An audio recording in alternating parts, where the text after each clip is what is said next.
20 వచనంలో ఒకదానికి ఒక వచనం కనెక్ట్ అయినట్లుగా, ఎందుకంటే నరుని కోపము దేవుని నీతిని నెరవేర్చదు అనే ఒక గొప్ప మాట రాశారు. మీరు వినటం ఎక్కువగా చేయాలి, మాట్లాడడం తక్కువగా చేయాలి, లేక తక్కువగా మాట్లాడాలి అన్నాడు. ఎందుకు అంటే ఆ విషయాన్ని దేవునితో కనెక్ట్ చేశాడు. మీ మాటలు ఎక్కువైనంత మాత్రం చేత దేవుడు మీ ఉద్దేశాలను నెరవేర్చడు. మీ కోపం ఎక్కువైనంత మాత్రం చేత దేవుడు మీ ఉద్దేశాన్ని నెరవేర్చడు. ఆయన తన నీతిని మరణను బట్టి గాక తనను బట్టి మాత్రమే జరిగిస్తాడు. దేవుడు తన నీతిని మరణను బట్టి గాక తనను బట్టి మాత్రమే జరిగిస్తాడు. కొన్నిసార్లు ఇలాగున ప్రార్థన చేయటం వింటూ ఉంటాం. ప్రభువా, నీ కార్యములు జరిగించు నాయన, ఇప్పుడే జరిగించు, ఇప్పుడే జరిగించు. ఇప్పుడు జరిగితేనే ప్రజలు నీ నామ మహిమను చూడగలుగుతారు, నీ నామాన్ని ఘనపరచగలుగుతారు అని మనము దేవుణ్ణి అడగటానికి బదులుగా ఆయనకే సలహా చెప్పటం ప్రార్థనలో వింటూ ఉంటాం. కానీ కాలములను సమయములను తన స్వాధీనమందు ఉంచుకున్నవాడు, మనం అనుకుంటామే ఆయన నామానికి అవమానం కలుగుతుందని, దానికంటే రెట్టింపు ఘనతను ఎలాగూ తెచ్చుకోవాలో ఆయన బాగా ఎరిగినవాడు. కాబట్టి మనము కోపంతోనో అసహనముతోనో మాట్లాడడం అనేటువంటిది మానుకోవాలి. 2 చెవులతో వినటం ఎక్కువగా చేయాలి. ఆయన ఏం మాట్లాడుతున్నాడో ఆ సంగతులను ఎక్కువగా వినాలి, అనగా గ్రహించాలి. మాట్లాడటం తక్కువగా ఉండాలి. మనం ఎక్కువగా మాట్లాడినా కూడా అది ప్రయోజనాన్ని కలిగించదు, దేవుని చిత్తమును నెరవేర్చదు. కాబట్టి జాగ్రత్త అని అంటూ ఉన్నాడు. ఈ సంగతులను మీరు ఎరుగుదురు కదా, కనుక జాగ్రత్త పడండి. అందుచేత మొదటి మాట, ఈ సంగతి మీకు తెలుసని ఏంటో ఆ సంగతి చెప్పాడు. రెండవది, ఎందుకు ఆ సంగతి అని 20 వచనంలో అన్నాడు. అందుచేత అని ఆ పై వచనానికి కలుపుతున్నాడు. సమస్త కల్మషమును విర్రవీగుచున్న దుష్టత్వమును మాని. ఎవరితో ఈ మాటలు చెప్తున్నాడు? ప్రియమైన సహోదరులతో చెబుతున్నాడు. అవునా? ఈ మాటలు ప్రియమైన సహోదరులతో చెబుతూ ఉన్నాడు. సహోదరులారా, మీరు సమస్త కల్మషమును విర్రవీగుచున్న దుష్టత్వమును, ఎంత విశ్వాసం ఉంచినప్పటికీ కూడా కల్మషం ఉండక మానదని, దుష్టత్వం ఉండక మానదని దేవుని వాక్యం గుర్తు చేస్తుంది.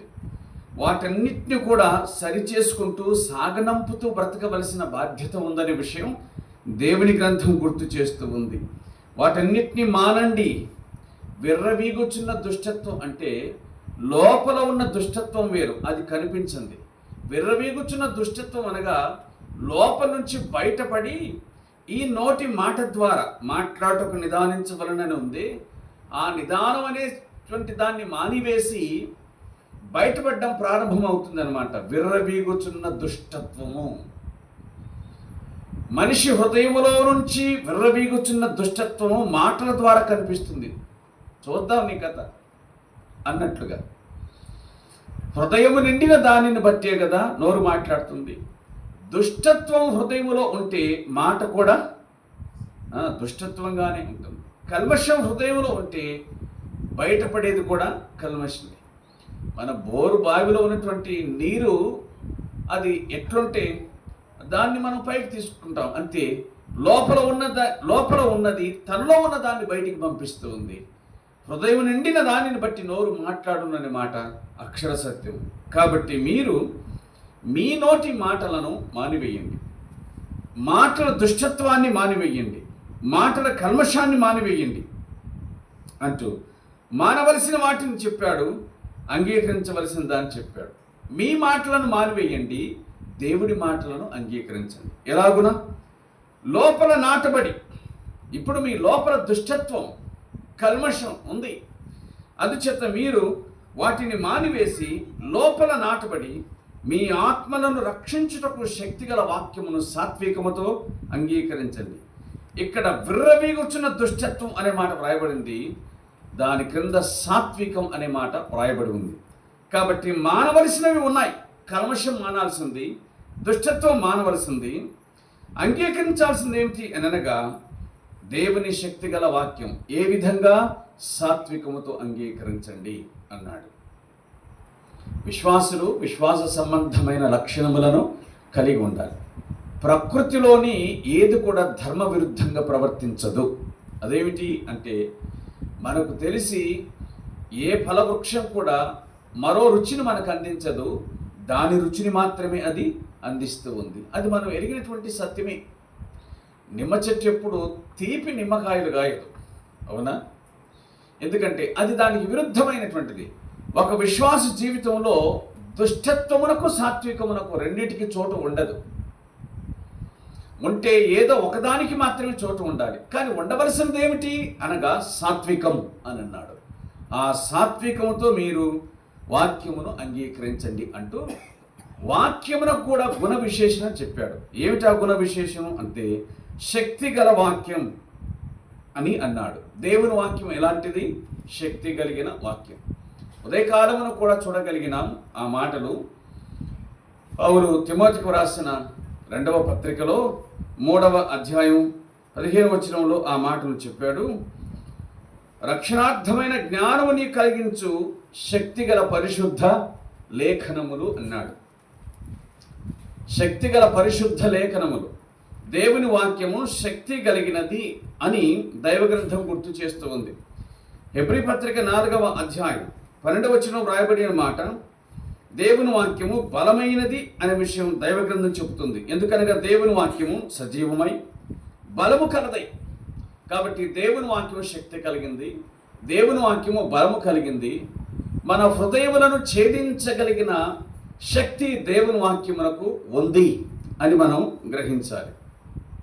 మరి దేవుని వాక్యమునకు ఒక మనిషి, దేవుని వాక్యం చేత ఒక మనిషి మారకపోతే ఇక దేని చేత ఒక మనిషి మారగలడు?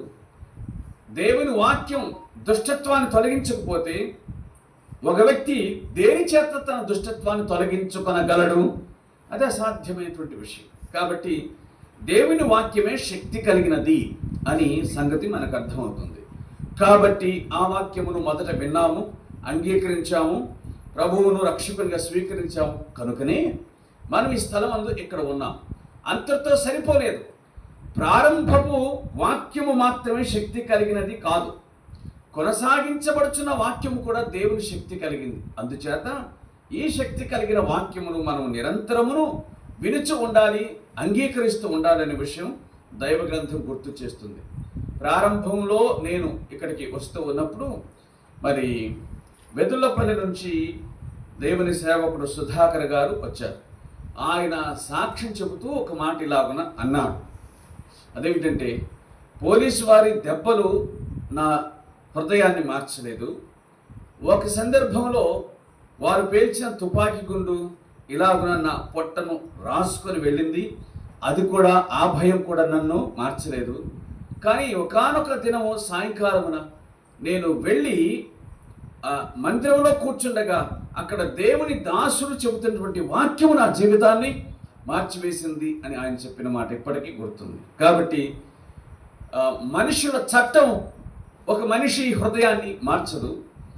మానవ కట్టడలు, నిబంధనలు మనిషి హృదయాన్ని మార్చలేదు.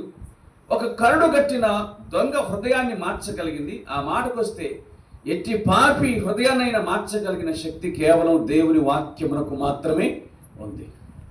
కాబట్టి కొరింథీ మొదటి పత్రిక 1వ అధ్యాయము 18వ వచనంలో పౌలు రాసినటువంటి ఆ మాట ఇప్పటికి మనం గుర్తుపెట్టుకోవాల్సిన మాటే. అదేమిటి? సిలువను కూర్చిన వార్త నశించున్న వారికి వెరితనము కానీ రక్షించబడుచున్న మనకు అది దేవుని శక్తి అని అన్నాడు.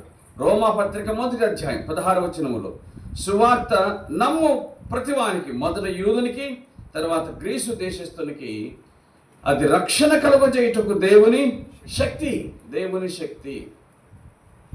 కాబట్టి ఈ మాటను మనం గుర్తుంచుకోవాలి. దేవుని వాక్యము శక్తి కలిగినది, దేవుని వాక్యము శక్తి కలిగినది. అది మనుషుల జీవితాలను మార్చగలుగుతుంది. ఎట్టి శక్తి కలిగినది అని అనగా అంగీకరించితే శక్తి కలిగింది, ఆస్వాదించడం కాదు. వాక్యము బాగుంది అని వెళ్ళిపోతే కాదు. వాక్యము నాలో పని చేయాలి అని ఆశ కలిగి దేవుని వాక్యాన్ని వింటే ఆ వాక్యము మనిషి జీవితాన్ని మార్చుటకు శక్తి కలిగింది.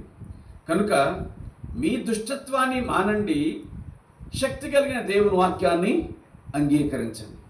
మీ కల్మషాన్ని మానండి, సాత్వికంతో దేవుని వాక్యాన్ని అంగీకరించండి.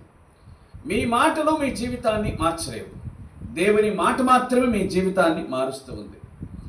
విరవీగుచున్న మాటలు మీ జీవితాన్ని మార్చలేవు, శక్తి కలిగిన దేవుని మాటలు మాత్రమే జీవితాన్ని మార్చగలుగుతాయి అని దేవుని దాసుడు మాట్లాడుతూ ఉన్నాడు.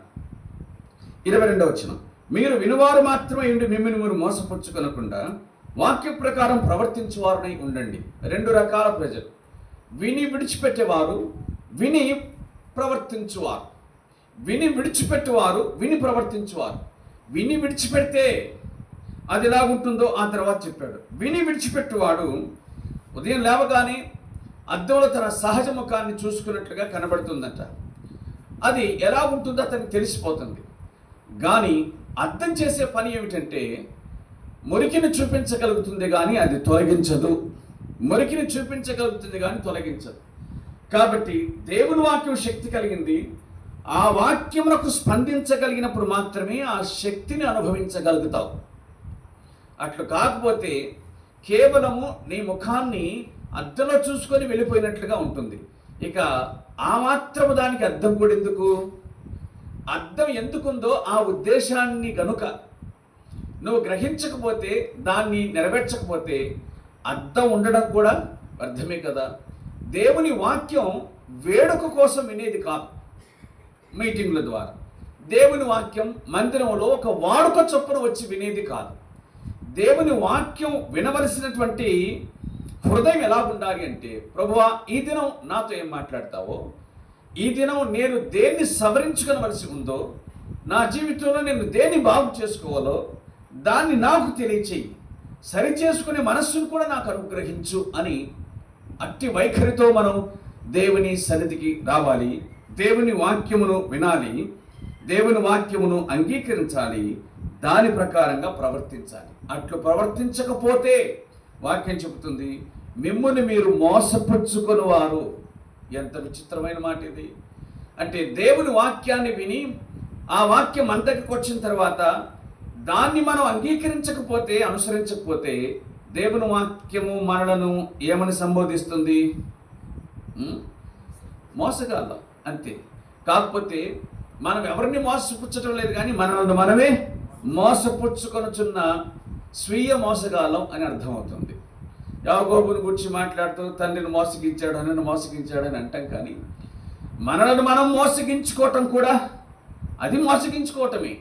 దేవుని వాక్యాన్ని విని దాని ప్రకారంగా నడవకపోతే అది కూడా మోసమే అని దేవుని వాక్యం చెబుతుంది.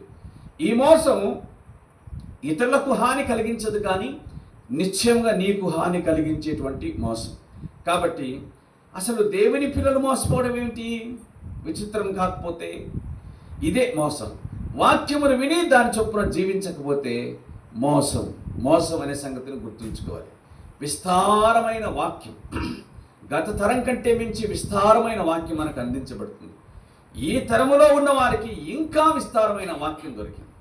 ఇంతకుముందు ఎక్కడైనా సభలకు వెళితే వాక్యం దొరికేది, ఇప్పుడు సభలన్నీ మన చేతుల్లోనికి వస్తూ ఉన్నాయి. అంత విస్తారంగా వాక్యం మనకు దొరుకుతుంది. కానీ వాక్యం విస్తారమైంది, కానీ ప్రవర్తన మాత్రం విస్తారము కాలేదు. ఎందుకు కాలేదు అంటే, మోసపుచ్చుకోవటంలో మనం మొదటి స్థానంలో ఉన్నట్లుగా కనబడుతూ ఉంది. మోసపుచ్చుకోవటంలో మొదటి స్థానంలో ఉన్నట్లుగా కనబడుతుంది. ఇది నాకు కాదులేని, లేకపోతే బాగుంది అని విడిచిపెట్టడం మినహాయించి దాన్ని అనుసరించడం లేదు అనే సంగతి వ్యక్తిగతంగా మనమందరం ఎరిగిన వారమే. కాబట్టి దేవుని వాక్యాన్ని విని దాని ప్రకారంగా నడుచుకోండి అని అంటూ వ్యక్తిగత జీవితంలో ప్రవర్తనను గురించి యాకోబు మాట్లాడుతూ ఉన్నాడు. 25వ వచనానికి వద్దాం. స్వాతంత్రమునిచ్చు సంపూర్ణమైన నియమములో తేరి చూచి నిలకడగా ఉండు వాడెవడో వాడు విని మరచువాడు కాక క్రియలు చేయవాడై ఉండి తన క్రియలో ధన్యుడగును అనే మాట ఉంది. ధన్యుడు అనే మాట ఇక్కడ రెండవసారి కనిపిస్తుంది. మొదటిసారి కనిపించిన సందర్భం ఏంటి? మొదటిసారి మొదటి అధ్యాయం 12వ వచనంలో శోధనను సహించువాడు ధన్యుడు, శోధనను సహించువాడు ధన్యుడు అనే మాట వ్రాయబడింది. ఇప్పుడు క్రియ చేయువాడు ధన్యుడు, క్రియలను జరిగించువాడు ధన్యుడు అని. చూడండి, స్వాతంత్ర్యమునిచ్చు సంపూర్ణమైన నియమము అని వ్రాయబడింది. స్వాతంత్ర్యమునిచ్చు సంపూర్ణమైన నియమములో తేరి చూచి నిలకడగా ఉండువాడెవడు. ఏమండి, ధర్మశాస్త్రం ఇది ముట్టవద్దు, ఇది చూడవద్దు, ఇది రుచి చూడవద్దు అని చెప్తుంది. ధర్మశాస్త్రం ఆజ్ఞలకు సంబంధించినటువంటిది. ధర్మశాస్త్రం మనను నియంత్రించేటువంటిది. ఎట్టి విషయాల్లో నియంత్రిస్తూ ఉంది అంటే భక్తి విషయంలో ధర్మశాస్త్రం మనకు బాట వేసి నడిపిస్తూ ఉంది. కానీ ఇప్పుడు మనము స్వాతంత్ర్యంలోకి వచ్చాం. గలతీ పత్రిక 5వ అధ్యాయం చెప్పే మాట కూడా అదే. ఆత్మనిచ్చు స్వాతంత్ర్యం ఇదేమిటి అనగా, ఉదాహరణకు ఒక చిన్న మాట చెప్తాను. ఈ స్వాతంత్ర్యాన్ని అర్థం చేసుకోవడానికి ఒక చిన్న మాట చెప్తాను. ధర్మశాస్త్రం ఏం చెప్తుందంటే వేటిని తినవలెనో వేటిని తినకూడదో చెప్తుంది. ఇప్పుడు మనకున్నటువంటి స్వాతంత్ర్యం ఏమిటి? అది మన ఇష్టం, అది మన ఇష్టం. మనకు నచ్చిన వాటిని భుజించవచ్చు, మనకు నచ్చకపోతే వాటికి దూరంగా ఉండవచ్చు.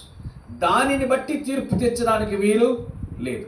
ధర్మశాస్త్రం మనకు నచ్చినప్పటికీ కూడా ఏదైనా సరే తినడానికి మనకి ఇష్టమైన దాన్ని మాత్రం కాదని చెబుతూ ఉంది. కానీ ఇప్పుడు స్వాతంత్ర్యంనిచ్చు నియమంలోనికి వచ్చాం కాబట్టి భోజనము మనకి ఇష్టం, భోజనము వరకు మాత్రమే. ఇక అతిగా ఉందే దాన్ని తిండిబోత్తనం అంటారు. దాన్ని దేవుని వాక్యం కూడా అంగీకరించదు. తిండిబోత్తనం ఏమిటి అని అంటే తాను బతకడం తిండి కోసమే అన్నట్లుగా. గనుక మనకు ఒక స్వాతంత్ర్యము ఉంది. మనము మొదటి మాటలో దాసులము అనే మాట విన్నాం. దాసునికి వాస్తవానికి ఏ స్వాతంత్ర్యం ఉండదు. కానీ మనం ఎట్టివారు అంటే స్వాతంత్ర్యము కలిగిన దాసులు. అంటే ఏమిటి? సంపూర్ణంగా యజమానునికి మనకై మనమే విధేయతను చూపించే స్వాతంత్ర్యం మనకిచ్చాడు దేవుడు.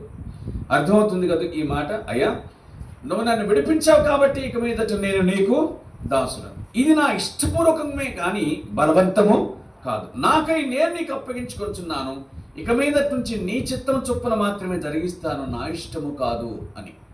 కాబట్టి మనకు దేవుడు స్వాతంత్ర్యము ఇచ్చు సంపూర్ణమైన నియమాన్ని అనుగ్రహించాడు. ఆ నియమములో చూచి నిలకడగా ఉండువాడెవడో వాడు విని మరచువాడు కాక తన క్రియలలో ధన్యుడగును.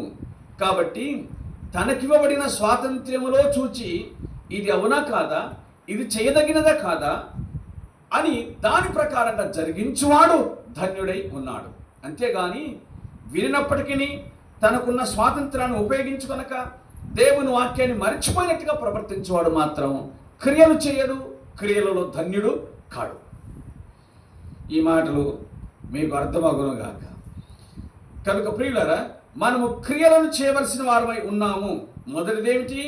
వినే క్రియ. రెండవదేమిటి? దేవుని వాక్యమును అంగీకరించేటువంటి క్రియ. అవునా? ఆ తర్వాత ఇప్పుడు మనం వింటున్నటువంటి విషయం ఏమిటి అని అంటే, ఏది చేయవలనో చేయకూడదో ఆ స్వాతంత్ర్యం మనకుంది కాబట్టి ఆ స్వాతంత్ర్య ప్రకారంగా చేయమని దేవుని వాక్యం మనకు జ్ఞాపకం చేస్తూ ఉంది. మంచిది. 26వ వచనంలో ఎవడైనా నోటి కళ్ళెం పెట్టుకొనక, ఇది కూడా క్రియనే. ఈ భాగం అంతా కూడా అనగా యాకోబు పత్రిక 1వ అధ్యాయం 19వ వచనం నుంచి 2వ అధ్యాయం 26వ వచనం దాకా అన్ని క్రియలకు సంబంధించినది అనే సంగతిని మనం జ్ఞాపకం చేసుకోవాలి. కాబట్టి ఇవన్నీ క్రియలు. 26వ వచనంలో కూడా ఒక క్రియ, నోటికి కళ్ళెము పెట్టుకొనుట, అది ఒక క్రియ అని మనం గుర్తుంచుకుందాం. అంటే అనవసరమైనవి మాట్లాడకుండుట, అవసరమైనవి మాత్రమే మాట్లాడుట, అది కూడా ఒక క్రియ. ఏమండి, ఎక్కడో ఆ మాట వ్రాయబడింది కదా సామెతల గ్రంథంలో, మూర్ఖుడైనా సరే మౌనంగా ఉంటే జ్ఞానిగా పిలువబడతాడు, జ్ఞాని అయినా సరే అనవసరంగా మాట్లాడుతుంటే అజ్ఞానిగా పిలువబడతాడు. కాబట్టి మౌనం ఒక మనిషికి ఎంత ఘనతనిస్తుందో మనకు అర్థమవుతుంది. మౌనం ఒక మనిషికి ఎంత ఘనతను ఆపాదిస్తుందో మనకు అర్థమవుతుంది.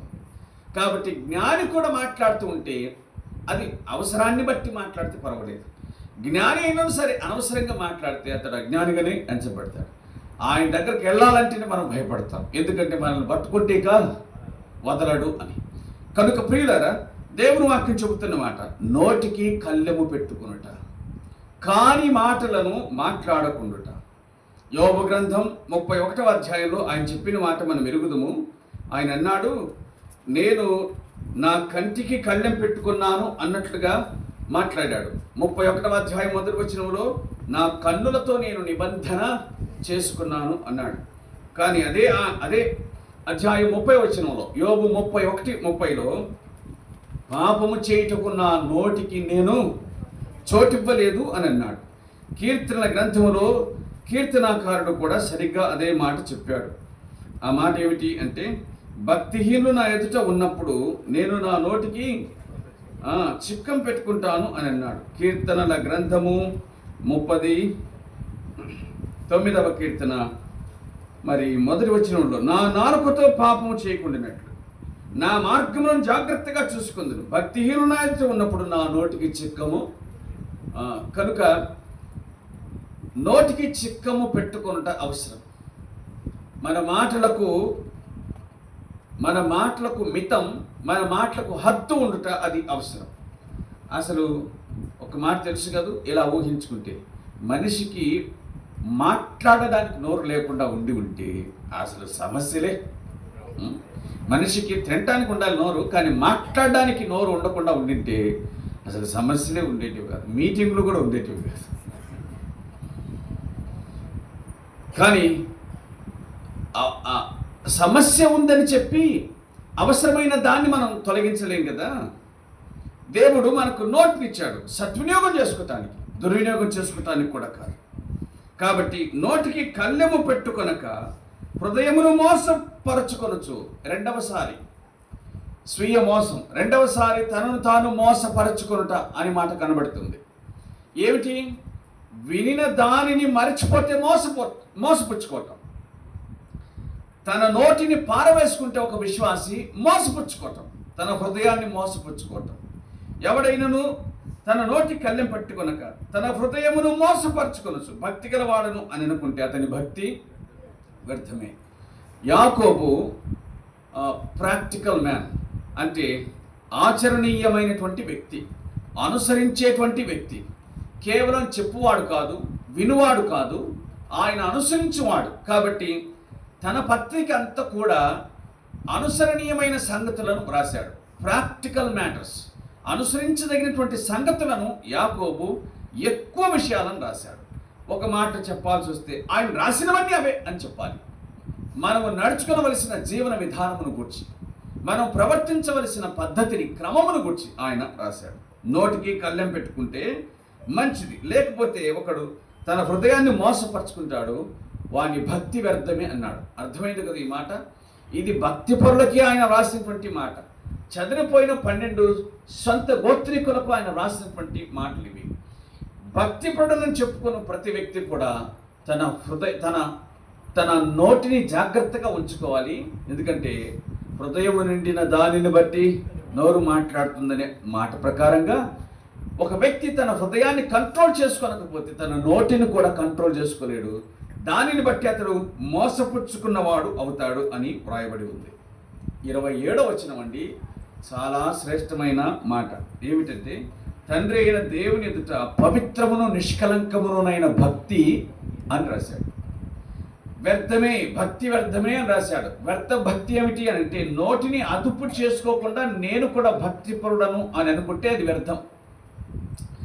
27వ వచనంలో తండ్రి అయిన దేవుని ఎదుట పవిత్రమును నిష్కలంకమునైన భక్తి అని రాశాడు. నిష్కలంకమైన భక్తి, పవిత్రమైన భక్తి ఏది అని అనగా రాశాడు. చూడండి, దిక్కులేని పిల్లలను విధవరాండ్రను వారి ఇబ్బందిలో పరామర్శించుట. దిక్కులేని పిల్లలను విధవరాండ్రను వారి ఇబ్బందిలో పరామర్శించుట. అంతవరకే గనక ఉంటే ఎట్లుండేది? తండ్రి అయిన దేవుని ఎదుట పవిత్రమును నిష్కలంకమునైన భక్తి ఏదనగా అని, దిక్కులేని పిల్లలను విధవరాండ్రను వారి ఇబ్బందిలో పరామర్శించుట అని ఉంటే చాలామంది ఇది బాగా ఇష్టపడేవాళ్ళు. కానీ దాని కింద ఉందే అదే పెద్ద పెద్ద ఆటంకాన్ని కలగజేస్తుంది జనాలకి. ఏమిటది? ఇహలోక మాలిన్యం తనకంటుకొనకుండా తన్ను తాను కాపాడు. ఇది కష్టమైందండి. పైది చాలా సులభమైంది. పై మాట వరకే ఉంటే ఈ సంస్థలు ఉన్నాయే, కొన్ని సంస్థలు, సహాయం చేసే సంస్థలు, మాకంటే మించిన భక్తి కలిగిన వారెవరు అని ఉండేవాళ్ళు. కానీ అది మాత్రమే కాదు, ఇది చాలా ముఖ్యమైనది. అందులో ఏముంది అనగా, ఇహలోక మాలిన్యం తనకంటుకొనకుండా తన్ను తాను కాపాడుకునుట. ప్రియులరా, ఒక వ్యక్తి తనకున్నదంతా కూడా ఖర్చు పెట్టి ప్రజలకు మేలు చేయవచ్చునేమో, కానీ లోక మాలిన్యం అంటుకొనకుండా బ్రతకడం మాత్రం చాలా కష్టమైనటువంటి విషయం. దేవుని పిల్లలకి అది సాధ్యం కాకపోతే అన్ని జనుల సంగతి ఏమిటి? యాకోబు ఆచరణీయమైన భక్తిని గూర్చి మాట్లాడుతూ ఉన్నాడు. ప్రాక్టికల్ రిలీజియన్, అనుసరించదగినటువంటి భక్తిని ఆయన మాట్లాడుతూ ఉన్నాడు. కాబట్టి సహాయము చేయడము ముఖ్యమే, కానీ దానికంటే ఇహలోక మాలిన్యం అంటుకొనకుండా జీవించడం ఇంకా ముఖ్యమైన విషయం అని అన్నాడు. సహాయం చేయడం ముఖ్యం, ఇహలోక మాలిన్యం అంటుకొనకుండా బ్రతకడం అది ఇంకా ముఖ్యమైన సంగతి అని అంటున్నాడు. దిక్కులేని విధవరాండ్లను వారి ఇబ్బందులు పరామర్శించుట మాత్రమే కాక ఇహలోక మాలిన్యం తనకంటుకొనకుండా తన్ను తాను కాపాడుకున్నాడు. వినండి, ఇహలోక మాలిన్యం మనకంటుకొనకుండా కాపాడుకోవటం ఎవరి బాధ్యత? మన బాధ్యతయే. ఇంకంతే, మన బాధ్యతయే. ఇది యాకోబు పత్రిక. తిమోతి 2వ పత్రిక 2వ అధ్యాయం. తిమోతి 2వ పత్రిక 2వ అధ్యాయం 20 నుంచి చదువుదాం. గొప్ప ఇంటిలో వెండి పాత్రలు, బంగారు పాత్రలు, కర్ర పాత్రలు, మట్టి పాత్రలు ఇవన్నీ ఉంటాయి. గొప్ప ఇంటిలో వెండి పాత్రలు, బంగారు పాత్రలు మాత్రమే కాక కర్రవి, మట్టివి కూడా ఉన్నాయి. వాటిలో కొన్ని ఘనహీనతకు, మరికొన్ని ఘనతకు ఉపయోగించబడతాయి. 21వ వచనం, ఎవడైనా వీటిలో చూడాలి ఆ మాట, ఎవడైనా వీటిలో చేరక ఏంటి? చేరాల్సిందే కదా. ఓ ఇంటిలో మనం పాత్రలుగా ఉండాలి అంటే వెండిగానైనా ఉండొచ్చు, బంగారు పాత్రగా ఉండొచ్చు. ఆ కాలం కాబట్టి కర్రవి, మట్టివి మాత్రమే. కాబట్టి మనం ఉండవచ్చు. మనం ఇంట్లో ఉండాలంటే ఏదో పాత్రగా ఉండాలి కదా. మరి వీటిలో చేరకని అంటాడేంటి? చేరాల్సిందే. ఆ 4 బంగారము, వెండి, కర్ర, మట్టి, ఈ 4 పాత్రల్లో ఏదో ఒక పాత్రగా మనం ఉండాల్సిందే కదా, ఉండాల్సిందే. కానీ వీటిలో చేరకని అన్నాడేంటి అంటే, వాటిలో చేరడానికి నీకు అనుమతిస్తే ఏ పాత్రగా ఉండడానికి ఇష్టపడతావు? ఎవరైనా కానీ బంగారు పాత్రగా ఉండడానికి ఇష్టపడతారు, వెండి పాత్రగా ఉండడానికి ఇష్టపడతారు. పోనీ సౌకర్యం దొరకలేకపోతే కర్ర పాత్రగానే ఉండడానికి ఇష్టపడతారు. ఆఖరణ పోనిలే అని సర్దుకొని మట్టి పాత్రగానైనా ఉండడానికి ఇష్టపడతారు. కానీ చేరాల్సింది నువ్వు కాదు, చేర్చాల్సింది ఆయన. చేరాల్సింది నువ్వు కాదు, నిన్ను చేర్చాల్సింది ఆయన. కానీ నువ్వు ఉండవలసింది ఏ విధంగా? బంగారు పాత్రగన, మట్టి పాత్రగన, కర్ర, వెండి పాత్రగన కాదు. తర్వాత చూడండి, ఎవడైనా వీటిలో చేరక తన్ను తాను అంటే తనను తాను పవిత్రపరచుకొని ఎడల, పవిత్రపరచుకునే బాధ్యత ఎవరిది? తనది. తనను తాను పవిత్రపరచుకునే ఎడల, తనను తాను పవిత్రపరచుకోవాల్సిందే. నీదే బాధ్యత అని దేవుని వాక్యం చెబుతుంది. నీ పవిత్రతకు పూచి నీదే, నీ పవిత్రతకు బాధ్యత నీదే. నీవు పవిత్రపరచుకున్న ఎడల ఇప్పుడు యజమానుడు వాడుకొంటకు అర్హమై. కాబట్టి వెండి, బంగారు, కర్ర, మట్టి పాత్రగా కాదు ఉండాల్సింది. ఏ పాత్రగా ఉండాలట? ఏ పాత్రగా ఉండాలంటే పవిత్రమైన పాత్రగా ఉండాలి. అప్పుడు యజమానుడు నిన్ను ఏ జాబితాలో చేర్చాలో ఆ జాబితాలో చేరుస్తాడు, ఎక్కడ చేర్చాలో అక్కడ చేరుస్తాడు. నీ బాధ్యత లేక నీ క్వాలిఫికేషన్ ఏమిటి అంటే, నీ అర్హత ఏమిటంటే పవిత్రమైన పాత్రగా ఉండుటయే నీ అర్హత. ఎప్పుడైతే పవిత్రమైన పాత్రగా ఉంటావో అప్పుడు తప్పనిసరిగా యజమానుడు వాడుకుంటాడు. అంతేగాని నేను ఫలానా వ్యక్తిలాగా ఉండాలి, నేను ఫలానా వ్యక్తిలాగా ఉండాలి అంటే నీ ఆశ బాగానే ఉంది, కానీ మరి నీ పవిత్రత సంగతి ఏమిటి? నీ ఆశను మాత్రమే కాదు దేవుడు చూసేది, నీ పవిత్రతను కూడా చూస్తాడు. దేవుడు వాడుకునేది పవిత్రమైన పాత్రలే. ఓ పాట బాగా ప్రాచుర్యంలో ఉంది, వాడిపోకముందే నన్ను వాడుకో, పొద్దు వాడిపోకముందే నన్ను వాడుకొని. వాడుకో యేసయ్యా, వాడుకో యేసయ్యా. వినండి, మనం పాట పాడినా నన్ను వాడుకోయ్యా అని, మనం ప్రార్థన చేసినా ప్రభువా నన్ను వాడుకో అని. అసలు వాడుకొనుటకు అర్హమైన పాత్రగా లేకపోతే ఆయన మనలను వాడుకోడు. యజమానికి కావాల్సింది వాడుకొనుటకు అర్హమైన పవిత్ర పాత్రయే, కానీ అది కర్రదా, మట్టిదా, వెండిదా, బంగారందా, దాన్ని చూడండి యజమాని. ఆయనకు కావలసింది పవిత్రమైన పాత్ర కావాలి. అలాగున పవిత్రంగా ఉండగలిగేటువంటి పూజ ఎవరిది అంటే నీదే. నీ పవిత్రతకు నీది, నా పవిత్రతకు నాదే బాధ్యత అని దేవుని వాక్యం చెప్తుంది. ఇహలోక మాలిన్యం తనకంటుకొనకుండా తన్ను తాను కాపాడుకునుట. ఎవడైనా వీటిలో చేరక తనను తాను పవిత్రపరచుకొనిన ఎడల, యోహాను మొదటి పత్రిక 5వ అధ్యాయం 18వ వచనం, దేవుని మూలముగా పుట్టినవాడు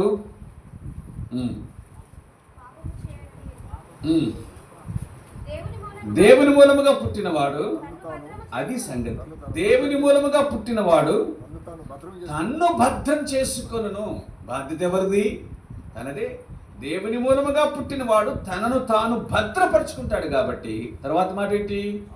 దుష్టుడు వారిని ముట్టడు. దేవునికి స్తోత్రం కలుగును గాక. దేవుని మూలంగా పుట్టినవాడు తనను తాను భద్రం చేసుకుంటాడు, అంచేత దుష్టుడు వారిని ముట్టడు. ఎవరినైనా దుష్టుడు ముట్టాడు అంటే అర్థం ఏంటి? అతడు తనను తాను భద్రం చేసుకోలేదు కాబట్టి. అంతే. తలుపేసి వెళ్లకుండా వెళ్ళిపోతే, మర్చిపోయిపోతే, ఇంట్లోకి ఎవరైనా వెళ్తే బాధ్యత ఎవరిది? అంతే అంతే. కనుక ఇక్కడ ఒక గొప్ప సంగతిని యాకోబు రాశాడు. అదేమిటంటే, మన పవిత్రత యొక్క బాధ్యత మనది. ఆయన మనల్ని పవిత్రపరుస్తాడు, పాప నుంచి విమోచిస్తాడు. కానీ ఆ తర్వాత ఆ పవిత్రతను కొనసాగించుకోవలసిన బాధ్యత మాత్రం మనది. ఆయన పవిత్రుడైన వాడు కాబట్టి మీరును సమస్త ప్రవర్తనలో పరిశుద్ధులై పవిత్రులై ఉండండి అన్నాడు. పాత క్రొత్త నిబంధనలు ఏమైనప్పటికీ ఆజ్ఞ ఒక్కటి.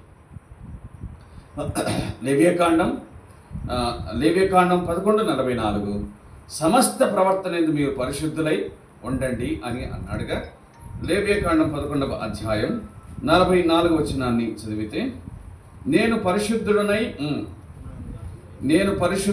ఉన్న ప్రకారముగా నేను మీ దేవుడైన యెహోవా, నేను పరిశుద్ధుని కనుక మీరును పరిశుద్ధులై ఉండునట్లు మిమ్మును మీరు. అంతే అంతే. బాధ్యత మీదే. పవిత్రపరుచుకునే బాధ్యత మీదే. మిమ్ముని మీరు పవిత్రపరుచుకునవలెను అన్నాడు. 45వ వచనం ఆఖరి మాట, నేను పరిశుద్ధుడని కనుక మీరును పరిశుద్ధులు కావలెను అన్నాడు. అంతే. బాధ్యత మన మీద ఉంచాడు. 19వ అధ్యాయం లేవియకాండం 2వ వచనం, లేవియకాండం 19:2, మీరు పరిశుద్ధులై ఉండవలెను, ఎందుకంటే మీ దేవుడైన యెహోవానగు నేను పరిశుద్ధుడనై ఉన్నాను. మీరు పరిశుద్ధులై ఉండవలెను, అది మీ బాధ్యత. మిమ్మల్ని మీరు పరిశుద్ధపరచుకొనవలెను, అది మీ బాధ్యత. కనుక ప్రియులారా, జాగ్రత్త పడదాము. యాకోబు ఒక మంచి మాట చెప్పాడు. ఇహలోక మాలిన్యం అంటుకోకుండా మనల్ని మనం కాపాడుకొనుట, ఇది వ్యక్తిగతంగా. వినండి, 19వ వచనం నుండి 27వ వచనం వరకు వ్యక్తిగతమైనటువంటి జాగ్రత్తలను ఆయన చెప్పాడు. వ్యక్తిగతమైన జాగ్రత్తలు చెప్పాడు. భక్తి జీవితంలో అనుసరించవలసిన వ్యక్తిగత బాధ్యతలను చెప్పాడు. వ్యక్తిగతంగా భక్తి జీవితంలో అనుసరించవలసిన సంగతులను, జాగ్రత్తలను ఆయన చెప్పాడు. జాగ్రత్త సుమా అని అన్నాడు. ఏమిటో ఆ మాట చూద్దాం. మీరు మాట్లాడడానికి నిదానించండి, వినటానికి మాత్రం వేగిరపడండి అన్నాడు. తర్వాత మీ ఆత్మలను రక్షించుటకు శక్తి కలిగిన వాక్యాన్ని సాత్వికంతో అంగీకరించండి, మీ హృదయాల్లో ఉన్నటువంటి విర్రవీగుచున్న దుష్టత్వాన్ని పారదోలండి అని అన్నాడు. భక్తి జీవితంలో వ్యక్తిగతమైన హెచ్చరికలను జారీ చేశాడు. మీరు విని మోసపుచ్చుకోకుండా వినిన దాని ప్రకారంగా ప్రవర్తించువారునై ఉండండి అని ఆయన మాట్లాడుచు జాగ్రత్తలను తెలియజేశాడు. ఆ తదుపరి 26వ వచనంలో నోటికి కళ్ళెం పెట్టుకోమని జాగ్రత్తలు చెప్పాడు. అట్లు కాకపోతే అది కూడా మోసమే అని అన్నాడు. 27వ వచనంలో అసలు భక్తిని గురించి చెప్పాడు. అది దేవుని ఎదుట నిష్కళంకమైన భక్తి. మనకు కలిగిన దానితో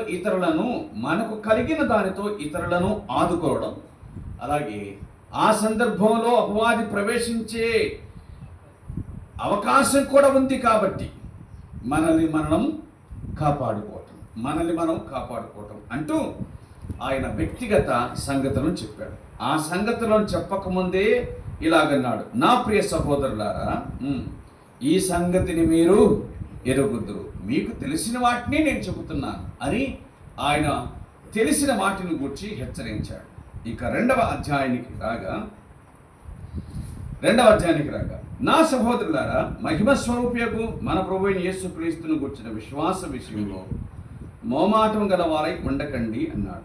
2వ అధ్యాయం 1 నుంచి 13వ వచనం వరకు మనం చూడగా, 2వ అధ్యాయం 1 నుంచి 13వ వచనం వరకు చూడగా సంఘములో ప్రవర్తించవలసిన, ఇంతకుముందు ఏం చెప్పుకున్నాం, 19 నుంచి 27 వరకు వ్యక్తిగతమైన జీవిత ప్రవర్తనలో జాగ్రత్తలు, వ్యక్తిగతమైన భక్తికి సంబంధించిన జీవిత ప్రవర్తనలో జాగ్రత్త. ఇక 2వ అధ్యాయం 1 నుంచి 13 వరకు మనం చూడగా సంఘ సంబంధమైన జీవితంలో జాగ్రత్త. యేసుక్రీస్తును గూర్చిన మహిమ స్వరూపకు మన ప్రభు అయిన యేసుక్రీస్తును గూర్చిన దేవునికి స్తోత్రం కలుగునుగాక. ఆయనను ఎప్పుడు తగ్గించడానికి వీల్లేదు. మహిమ స్వరూపి అయిన మన ప్రభువు అయిన యేసుక్రీస్తు, దేవుని స్వరూపి అయిన మన ప్రభు అయిన యేసుక్రీస్తు. కొలసీలకు రాస్తూ పౌలు చెప్పాడు. యాకోబు కూడా ప్రభువుని గురించి మాట్లాడుతూ మహిమ స్వరూపి అని అన్నాడు. మహిమ స్వరూపి అయిన ప్రభు అయిన యేసుక్రీస్తును గూర్చిన విశ్వాస విషయంలో మోమాటం లేని వారై ఉండకండి. ఏమిటి ఆ సంగతి? 2వ వచనం, ఏలయనగా బంగారు ఉంగరం పెట్టుకొని ప్రశస్త వస్త్రము ధరించుకున్న ఒకడు మీ సమాజ మందిరంలోకి వచ్చినప్పుడు మురికి బట్టలు కట్టుకున్న దరిద్రుడు లోపలికి వచ్చిన యెడల మీరు ప్రశస్తమైన వస్త్రములు ధరించుకున్న వారిని చూచి సన్మానించి, నీవిక్కడ మంచి స్థలమందు కూర్చుండుము అని చెప్పి, ఆ దరిద్రంతో నీవక్కడ నిలువుము, లేక ఇక్కడ నా పాదపీఠమునకు దిగువ కూర్చుండుమని చెప్పిన యెడల మనము ప్రవర్తించవలసిన సామాజిక సంఘ జీవన విధానమును గురించి దేవుని దాసుడు రాస్తూ ఉన్నాడు. అంటే సంఘములో మనస్సులో భేదములు పెట్టుకొని వారై ఉండకండి అన్నాడు. ఏ విధమైన భేదములు అనగా శరీర సంబంధమైన భేదాలు మీరు పెట్టుకోకండి. ఒక వ్యక్తి యొక్క స్థితిగతులను బట్టి, ఆ వ్యక్తి యొక్క భౌతిక స్థితిని బట్టి సన్మానించకండి. ఒక వ్యక్తిని సంఘంలో ఏ విధంగా మీరు సన్మానించాలి, వ్యవహరించాలి, ప్రవర్తించాలి అంటే విశ్వాసమును బట్టి మాత్రమే కానీ పై వేషమును బట్టి కాదు అన్నాడు. విశ్వాసమును బట్టి మాత్రమే ఘనపరచండి, గౌరవించండి, పై వేషమును బట్టి మాత్రమే కాదు. దేవుడు నరుని వేషమును చూడడు కదా. మనం ఏ విధంగా తయారయ్యాం అనేటువంటిది దేవునికి సంబంధించిన సంగతి కాదు. మనం ఆయన సన్నిధిలో ఎంత విశ్వాసముతో భక్తితో కనిపిస్తున్నాము, లేక మన వ్యక్తిగతమైన జీవితం ఎంత భక్తి విశ్వాసం ఉంటుందో అది మాత్రమే ఆయన పరిగణనలో తీసుకుంటాడు. కానీ మన అందమును సౌందర్యాన్ని లేక మన స్థితిగతులను ఆయన పరిగణలోనికి తీసుకోడు కదా. కాబట్టి ఎక్కడే కానీ దేవుని వాక్యంలో మనం చూడగా పైవేషమునకు ప్రాధాన్యత కనిపించదు. దానిని శాస్త్రులు పరిశీల విషయంలో యేసుక్రీస్తు ప్రభు ఖండించినాడు. ఏమని ఖండించాడు? మీరు ఇలాగుంటారు కానీ కొంచెమైన సహాయము చేయరు. మీరు నిలువుటంగులు ధరిస్తారు అంటే మీ వేషం బాగుంటుంది కానీ మీ విషయం బాగుండదు అన్నాడు. మీ దగ్గర విషయం బాగుండదు, వేషం మాత్రం బాగుంటుంది అంటూ ఆయన ఖండించాడు. మీరు చాలా చెప్తారు, కనీసం వేలితోనైనా బరువును మీరు దించరు అని అన్నాడు. కాబట్టి ఆయన ఎప్పుడు కూడా వేషమును చూడరు అనే సంగతి మనకు తెలుసు. ఒక చిన్న ఉదాహరణ దేవుని వాక్యం నుంచి. దావీదును చూస్తే ఏమాత్రం అతడు ఇశ్రాయేలీయులకు రక్షకుడిగా కనిపించడు. దావీదును చూస్తే పోరాట యోధునిగా కనిపించడు. అతడు గొర్రెల కాపరిగా మాత్రమే ఫిక్స్ అయినటువంటి వాడు. అతని అన్నలు అతన్ని గొర్రెల కాపరిగా మాత్రమే చూశారు, అంతే. ఇక గొర్రెల కాపరి ఎట్లుంటాడో మనకు తెలుసు. సైన్యంలో ఉన్నారు, సౌలు దగ్గర అతని 3 అన్నలు ఉన్నారు సైన్యంలో. కానీ వారి యొక్క వస్త్రధారణ ఎట్లుంటుందో మనకు బాగా తెలుసు. సైన్యంలో నుండి తన అన్నలు ఇంటికి వస్తే వారిని చూచి ఒకవేళ నేను కూడా ఎప్పుడు ఇలా ఉండాలి అనే ఆ శోధన కలిగేటువంటి వస్త్రధారణ వారికి ఉండవచ్చు. కానీ ఒరిజినల్గా దావీదు అక్కడ ప్రవేశించినప్పటికీ, ఫిలిస్తీన్ని చంపడానికి వెళుతూ ఉన్నప్పటికీ ఆ వస్త్రములను ధరించడానికి తాను ఇష్టపడలేదు. అదే ఇప్పుడు ఒక మాట చెప్పుకున్నామే, స్వాతంత్ర్యమునిచ్చు నియమము అని చెప్పుకున్నామే, స్వాతంత్ర్యమునిచ్చు నియమం. ఇప్పుడు అవన్నీ ధరించడం వలన తనకున్న స్వాతంత్రాన్ని కోల్పోయాడు అనమాట. వాటి ద్వారా మాత్రమే యోధునిగా కనిపించాలి అన్న నియమాన్ని అతడు పట్టించుకోలేదు. మిలిటరీలో చేరినటువంటి వ్యక్తి, అవతల పోరాడగలిగినటువంటి వ్యక్తి ఎలా ఉండాలో నియమాలు ఉంటాయి. ఇక్కడ దావీదు నియమం లేకుండా పోరాడాడు, అంటే వస్త్ర సంబంధమైన నియమం లేకుండా పోరాడాడు. అది అతనికి స్వాతంత్ర్యం ఇచ్చింది. కాబట్టి అన్నీ కలిగినటువంటి వారు ఏమీ చేయలేకపోగా వారి గుండెలు దిగజారగా, అసలు దానికి సంబంధమే లేనటువంటి వాడు చాలా ధైర్యం కలిగిన వాడై, పౌరుషం కలిగిన వాడై వెళ్ళి ఆ శత్రువును చంపిన సంగతి మనము ఎరుగుదుము కదా. కాబట్టి ఎప్పుడే కానీ మన వస్త్రధారణ అంటే అది వేషధారణగా ఉండకూడదనే సంగతిని జ్ఞాపకం చేసుకున్నాం. మనము డంబముగా మన జీవితాలను ప్రదర్శించడం వలన దేవుని దృష్టిలో గొప్పగా, మనుషులకు ఒకవేళ గొప్పగా కనిపించవచ్చునేమో, కానీ దేవుడు అంగీకరించే విషయాలు కాదనే సంగతిని జ్ఞాపకం చేసుకుందాం. ప్రియులారా, అలాంటి వారు ఒకవేళ సంఘంలోనికి వస్తే నీవిక్కడ కూర్చుందుము అని చెప్పి కూర్చోవేసి, ఎవరైనా నిరుపేదలు వస్తే నువ్వు ఇక్కడ దిగువన కూర్చో లేదా నా పాదపీఠం దగ్గర కూర్చో అని చెప్పటం అది సరిపోదు. అది విశ్వాస లక్షణము కాదు. అది మనస్సులో భేదం పెట్టుకోవటం, అది దురాలోచనతో విమర్శ చేయటం అని అంటూ ఉన్నాడు. సరే, ఇంతగా లేకపోయినా ఎంతో కొంత ఉండి తీరుతూ ఉంది, అవునా? ఎంతగా లేకపోయినా నా పాదపీఠం దగ్గర కూర్చో, దిగువన కూర్చో అని చెప్పేంత లేకపోయినా, నిరుపేదలను చూస్తే ఎక్కడో ఒక చోట మనస్సులో తప్పనిసరిగా భేదం అనేది వచ్చి తీరుతుంది.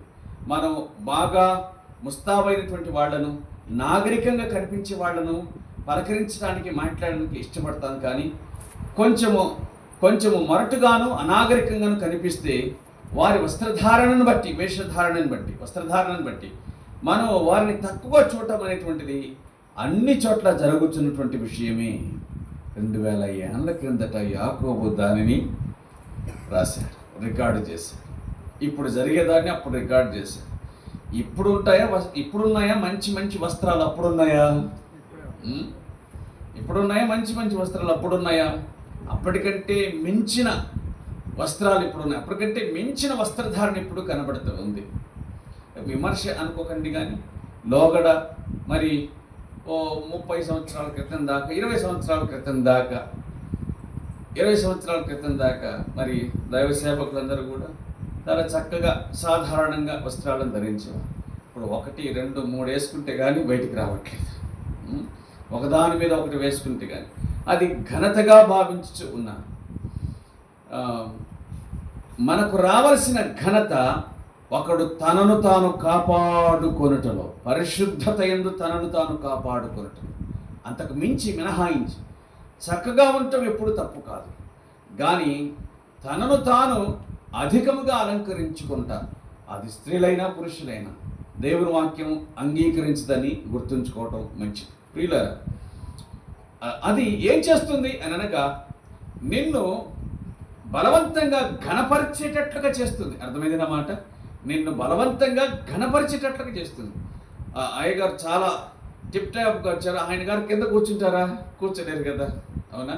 మరి ఆయన గారికి అన్ని విషయాలు మనం ప్రథమ స్థానం ఇవ్వాల్సిందే కదా అనే భావనను కలిగించేటట్లుగా ఉంటుంది. అసలు సంగతి ఏమిటంటే ఇందాక చదువుకున్నాము, సాత్వికముతో అంగీకరించండి. మీ ఆత్మను రక్షించుటకు శక్తి కలిగిన వాక్యమును సాత్వికముతో అంగీకరించండి. అంతకంటే ముందు విర్రవీగుచున్నటువంటి దుష్టత్వం సమస్త కల్మషం అని అన్నాడు. కాబట్టి ఇవన్నీ కూడా హృదయము నిండిన దాన్ని బట్టి మనం ప్రవర్తిస్తామనే సంగతి దేవుని వాక్యం గుర్తు చేస్తుంది. మంచిది ప్రియులారా, సంఘంలోనికి, సమాజ మందిరంలోనికి ధనికులు పేదలు రావటం అనేటువంటిది సహజమైనటువంటి విషయం. వారి పట్ల ఎన్నడే కానీ పక్షపాతం ప్రదర్శించకూడదనే సంగతిని దేవుని వాక్యం గుర్తు చేస్తుంది. 5వ వచనం, యాకోబు పత్రిక 2వ అధ్యాయం. నా ప్రియ సహోదరులారా ఆలకించండి. ఈ లోక విషయంలో దరిద్రులైన వారిని విశ్వాసమందు భాగ్యవంతులుగాను, ఈ లోకమందు దరిద్రులైన వారిని విశ్వాసమందు భాగ్యవంతులుగాను. హెబ్రీ పత్రిక 11వ అధ్యాయం. విశ్వాసమందు భాగ్యవంతులు కనిపిస్తారు. వారు భౌతిక విషయంలో భాగ్యవంతులు కాకపోవచ్చు, కానీ విశ్వాసమందు మాత్రం వారు భాగ్యవంతులు. ఆయన ఈ లోకములో దరిద్రులైన వారిని విశ్వాస విషయమందు భాగ్యవంతులుగాను, తన్ను ప్రేమించు వారికి తాను వాగ్దానం చేసిన రాజ్యమునకు వారసులుగాను దేవుడు ఏర్పరచుకొనలేదా? విశ్వాసమందు భాగ్యవంతులట. బయటికి చూడడానికి నిరుపేదలే, కానీ విశ్వాసమందు భాగ్యవంతులు. వారికి ఆయన ఏ వాగ్దానం చేశాడు? తన రాజ్యాన్ని వాగ్దానం చేశాడు అని అన్నాడు. ఇక్కడ రెండవసారి తన్ను ప్రేమించు వారికి తాను వాగ్దానం చేసిన తన రాజ్యం. మొదట ఎక్కడ కనిపించిన మాట? 12వ వచనం. ప్రభు తన్ను ప్రేమించు వారికి వాగ్దానం చేసిన జీవ కిరీటం. తనను ప్రేమించేవారు సహోదరులారా, ఆయన కోరుచున్నది ఏమిటంటే తనను ప్రేమించువారు, ఆయన్ను ప్రేమించువారంగా ఉండాలి. ఆయన ప్రేమించాడు, ప్రాణం పెట్టాడు, ఇప్పటికీ ప్రేమిస్తూ ఉన్నాడు. కానీ వన్ సైడ్ కాదు, మనం కూడా ఆయనను ప్రేమించాలని ఆయన కోరుచు ఉన్నాడు అనే మాటను గుర్తుంచుకున్నాడు. సాధారణంగా భార్య భర్తల విషయానికి వచ్చినప్పుడు ఈ వివాహ సంబంధమైన ప్రసంగాల్లో కానివ్వండి, మరి ఎక్కడైనా మనము భర్తను గురించి ఒక మాటను చదువుకుంటాం. అదేంటంటే, భర్తలారా మీరును మీ భార్యలను ప్రేమించండి అని. కానీ అంత మాత్రం చేత భార్యలు తమ భర్తలను ప్రేమించకూడదా? భార్య లోబడి ఉండవలను లేక విధేయత చూపవలను అనే మాటను ఎఫెసు పత్రిక నుంచి చదువుతాను. కానీ పౌలు ఎఫెసులకు మాత్రమే వ్రాయక తీతుకు కూడా వ్రాస్తూ 2వ అధ్యాయం 3 నుంచి 5 వచనాలు ఆ సంగతులు ఇలాగున్నాయి. యవన స్త్రీలు తమ భర్తలకు లోబడి ఉండి, దొరికిందా మాట? 3 నుంచి 5 వచనాలు కలిసి ఉన్నాయి. 5వ సంఖ్య కింద 4వ లైన్, 5వ సంఖ్య కింద 4వ లైన్. తమ భర్తలను శిశువులను, దొరికిందన్నమాట, తమ భర్తలను శిశువులను ప్రేమించువారు అనే మాట వ్రాయబడి ఉంది. భర్త మాత్రమే కాదు తన భార్యను ప్రేమించడం, భార్య కూడా తన భర్తను ప్రేమించాలి అనేటువంటి విషయము దేవుని వాక్యం గుర్తు చేస్తుంది. ఆయన మనలను ప్రేమించడం మాత్రమే కాదు, మనము కూడా ఆయనను ప్రేమించాలి. కనుక తన్ను ప్రేమించు వారికి తాను వాగ్దానం చేసిన రాజ్యమునకు వారసులుగా ఉండుటకు దేవుడు ఏర్పరచుకొనలేదా? కాబట్టి భూమి మీద మనకున్న ధనమును అనగా మన ఆర్థిక శక్తిని కనబరుచుటకు మన వస్తువాహనాల రూపంలో మనము ప్రయత్నం చేయవచ్చు. కానీ మరణం అందరినీ సమానం చేస్తుంది, అంతే కదా? అందరినీ సమానంగా చేసేటువంటిది మరణమే. ఒకవేళ సమాధుల్లో కూడా తేడాలు కనిపించవచ్చు. ధనవంతుడి సమాధికి పేదవాడి సమాధికి తేడా కనిపించవచ్చు సమాధుల విషయంలో. కానీ లోపల మాత్రం ఏం తేడా ఉండదు. ఏం తేడా ఎందుకు ఉండదు? అంత కుళ్ళిపోయిన శవమే కదా, లోపలేం తేడా ఉండదు, బయట తేడా. ఎందుకంటే ఈ మనిషి బతికినప్పుడు కూడా బయట తేడానే ఉండింది, అవునా? కాబట్టి చనిపోయిన తర్వాత కూడా బయట తేడానే కనిపిస్తుంది, ఆర్భాటమే కనిపిస్తుంది. లోపల మాత్రం అందరి పరిస్థితి ఒకటే కదా. కాబట్టి మరణం అందరినీ సమానంగా చేస్తూ ఉంది. లోకాన్ని విడిచిన తర్వాత పరలోకంలో మనల్ని మనం అలంకరించుకోవడానికి ఇంకేమీ ఉండవు, సాధారణమైన వస్త్రాలు ఇవే ఉండవు కదా. కాబట్టి అక్కడ అలంకరణను ఇక్కడనే సంపాదించుకోవాలని దేవుడు వాక్యం చెబుతుంది. అక్కడ మనం అలంకరించుకోవలసిన ఆ అలంకరణ అది ఇక్కడే. ఏమిటట? ప్రకటన గ్రంథము 19వ అధ్యాయము, ప్రకటన గ్రంథం 19వ అధ్యాయము 8వ వచనం. ఆమె ధరించుకుంటకు ప్రకాశమును నిర్మలమునైన సన్నపునార బట్టలు ఆమెకి ఇవ్వబడెను, అవి పరిశుద్ధుల నీతి క్రియలు. కాబట్టి ఇక్కడ జరిగించు నీతి క్రియలు అక్కడ మనకు ప్రకాశమానములైన వస్త్రములుగా ఉంటాయి. అక్కడ మనము ధరించుకొనగలిగినవిగా, అక్కడ మనకు ఘనతవి తీసుకొని వచ్చేవిగా ఉంటాయి. ఇక్కడ మనం జీవించేటువంటి జీవిత క్రియలు అనే సంగతిని జ్ఞాపకం చేసుకుందాం. అంచేత ఎవరిని బట్టి కూడా వారి పైవేషమును బట్టి ఎన్నడే కానీ మనము తీర్పు తీర్చకూడదు, లేక వేరు భావంతో చూడకూడదు, భేదమును పెట్టుకుని దురాలోచన చేయకూడదు అని యాకోబు ప్రాక్టికల్గా రాశాడు. మీరు ఒక మాట వినాలి. యాకోబును గురించి ఉదయకాలమున మనం ఏమి విన్నాము అంటే, ఆయన చాలా కొద్ది కాలంలోనే యెరూషలేములోని సంఘమునకు ఒక స్తంభముగా కనిపించాడు. అంటే సంఘములో ఉన్నటువంటి స్థితిగతులను అతడు బాగుగా ఎరిగిన. అపోస్తల కార్యముల గ్రంథం 6వ అధ్యాయంలో సంఘములో సనుగులు ప్రారంభమయ్యాయట. అపోస్తల కాలమున నాడే ఆశ్చర్య కార్యాలు అద్భుతాలు జరుగుతున్న నాడే ఇది 6వ అధ్యాయం 5వ వచనంలో చాలా భయపడ్డారు అననీయ సప్ఫీరాలు మరణించిన తర్వాత. ఆ కాలమునందే సనుగులు ప్రారంభం అయ్యాయి. అప్పుడే సంఘంలో సనుగులు ఉంటే ఇప్పుడు సంగతి ఏంటి? అప్పుడే తేడా కనిపిస్తే ఇప్పుడు సంగతి ఏమిటి? కాబట్టి సంఘంలో ఉన్నటువంటి సమస్యలను కళ్ళారా చూచినవాడు కాబట్టి యాకోబు ఈ సంగతులను ప్రాక్టికల్గా చూసినవాడు కాబట్టి రాస్తూ ఉన్నాడు. ఇటువంటివి ఉండకూడదు. విశ్వాస విషయంలో మోమాటాన్ని ప్రదర్శించకండి, విశ్వాసము కలిగిన వారిని మీరు ఘనపరచండి అన్నట్లుగా ఆయన మాట్లాడుతూ, తన్ను వాగ్దానం చేసిన వారికి, తను ప్రేమించే వారికి తాను వాగ్దానం చేసిన రాజ్యమునకు ఆయన వారసులుగా ఉండడానికి ఏర్పాటు చేసుకోలేదా? ఈ లోకములో పేదలైనటువంటి వారికి కూడా, అంటే వారు విశ్వాసమందు ధనవంతులు, భౌతిక స్థితిలో పేదలు, విశ్వాసమందు ధనవంతులు, దేవుడు వారిని ఏర్పాటు చేసుకున్నాడు. అందుచేత పరలోక రాజ్యంలో వారు నీతో పాటు సమానంగా ఉండగలుగుతారు. బహుశా నీకంటే ఎక్కువగా కూడా ఉండవచ్చు. ఒక సత్యం అండి, అదేంటంటే మనము ప్రభు అయిన యేసుక్రీస్తు యొక్క విమర్శ దినం, అంటే ఆయన మనలను విమర్శించు దినం లేక తీర్పు తీర్చు దినం, అది ఎలాగుంటుందంటే చాలా భయంకరమైన దినంగా ఉంటుంది అని గ్రహించాలి. ఎందుకంటే ఈ లోకంలో ఘనులుగా కనిపించిన వారు అక్కడ ఘనహీనులుగా కనిపించవచ్చు. ఈ లోకంలో గొప్పవారుగా కనిపించిన వారు, భక్తి విషయాల్లో గొప్పవారుగా కనిపించిన వారు అక్కడ గొప్పతనాన్ని పోగొట్టుకున్న వారుగా కనిపించవచ్చు, ఘనహీనులుగా కనిపించవచ్చు. ఇక్కడ మనకు చూడడానికి ఏదో పిచ్చి పిచ్చిగా కనిపించినటువంటి వారు, లెక్కలేని వారుగా కనిపించిన వారు అక్కడ గొప్పవారుగా కనిపించవచ్చు. ఎందుకంటే ఇక్కడ మనం యాకోబు చెప్పినటువంటి కళ్ళతో విమర్శ చేస్తాం. ఏంటి యాకోబు చెప్పిన మన నేత్రాలు ఏమిటి అంటే, యాకోబు చెప్పినటువంటి మన నేత్రాలు ధనవంతులను ఒక చూపు చూస్తాం, ధనహీనులను మరో చూపు చూస్తాం. అది ఇక్కడ కనిపించేటువంటి విషయం. కానీ అక్కడ ప్రభువు చూచే నేత్రాలు ఏమిటి అంటే, ఎవరు విశ్వాసమందు బలవంతులై ఉన్నారో వారిని ఆయన ఆ పద్ధతిలో చూస్తాడు.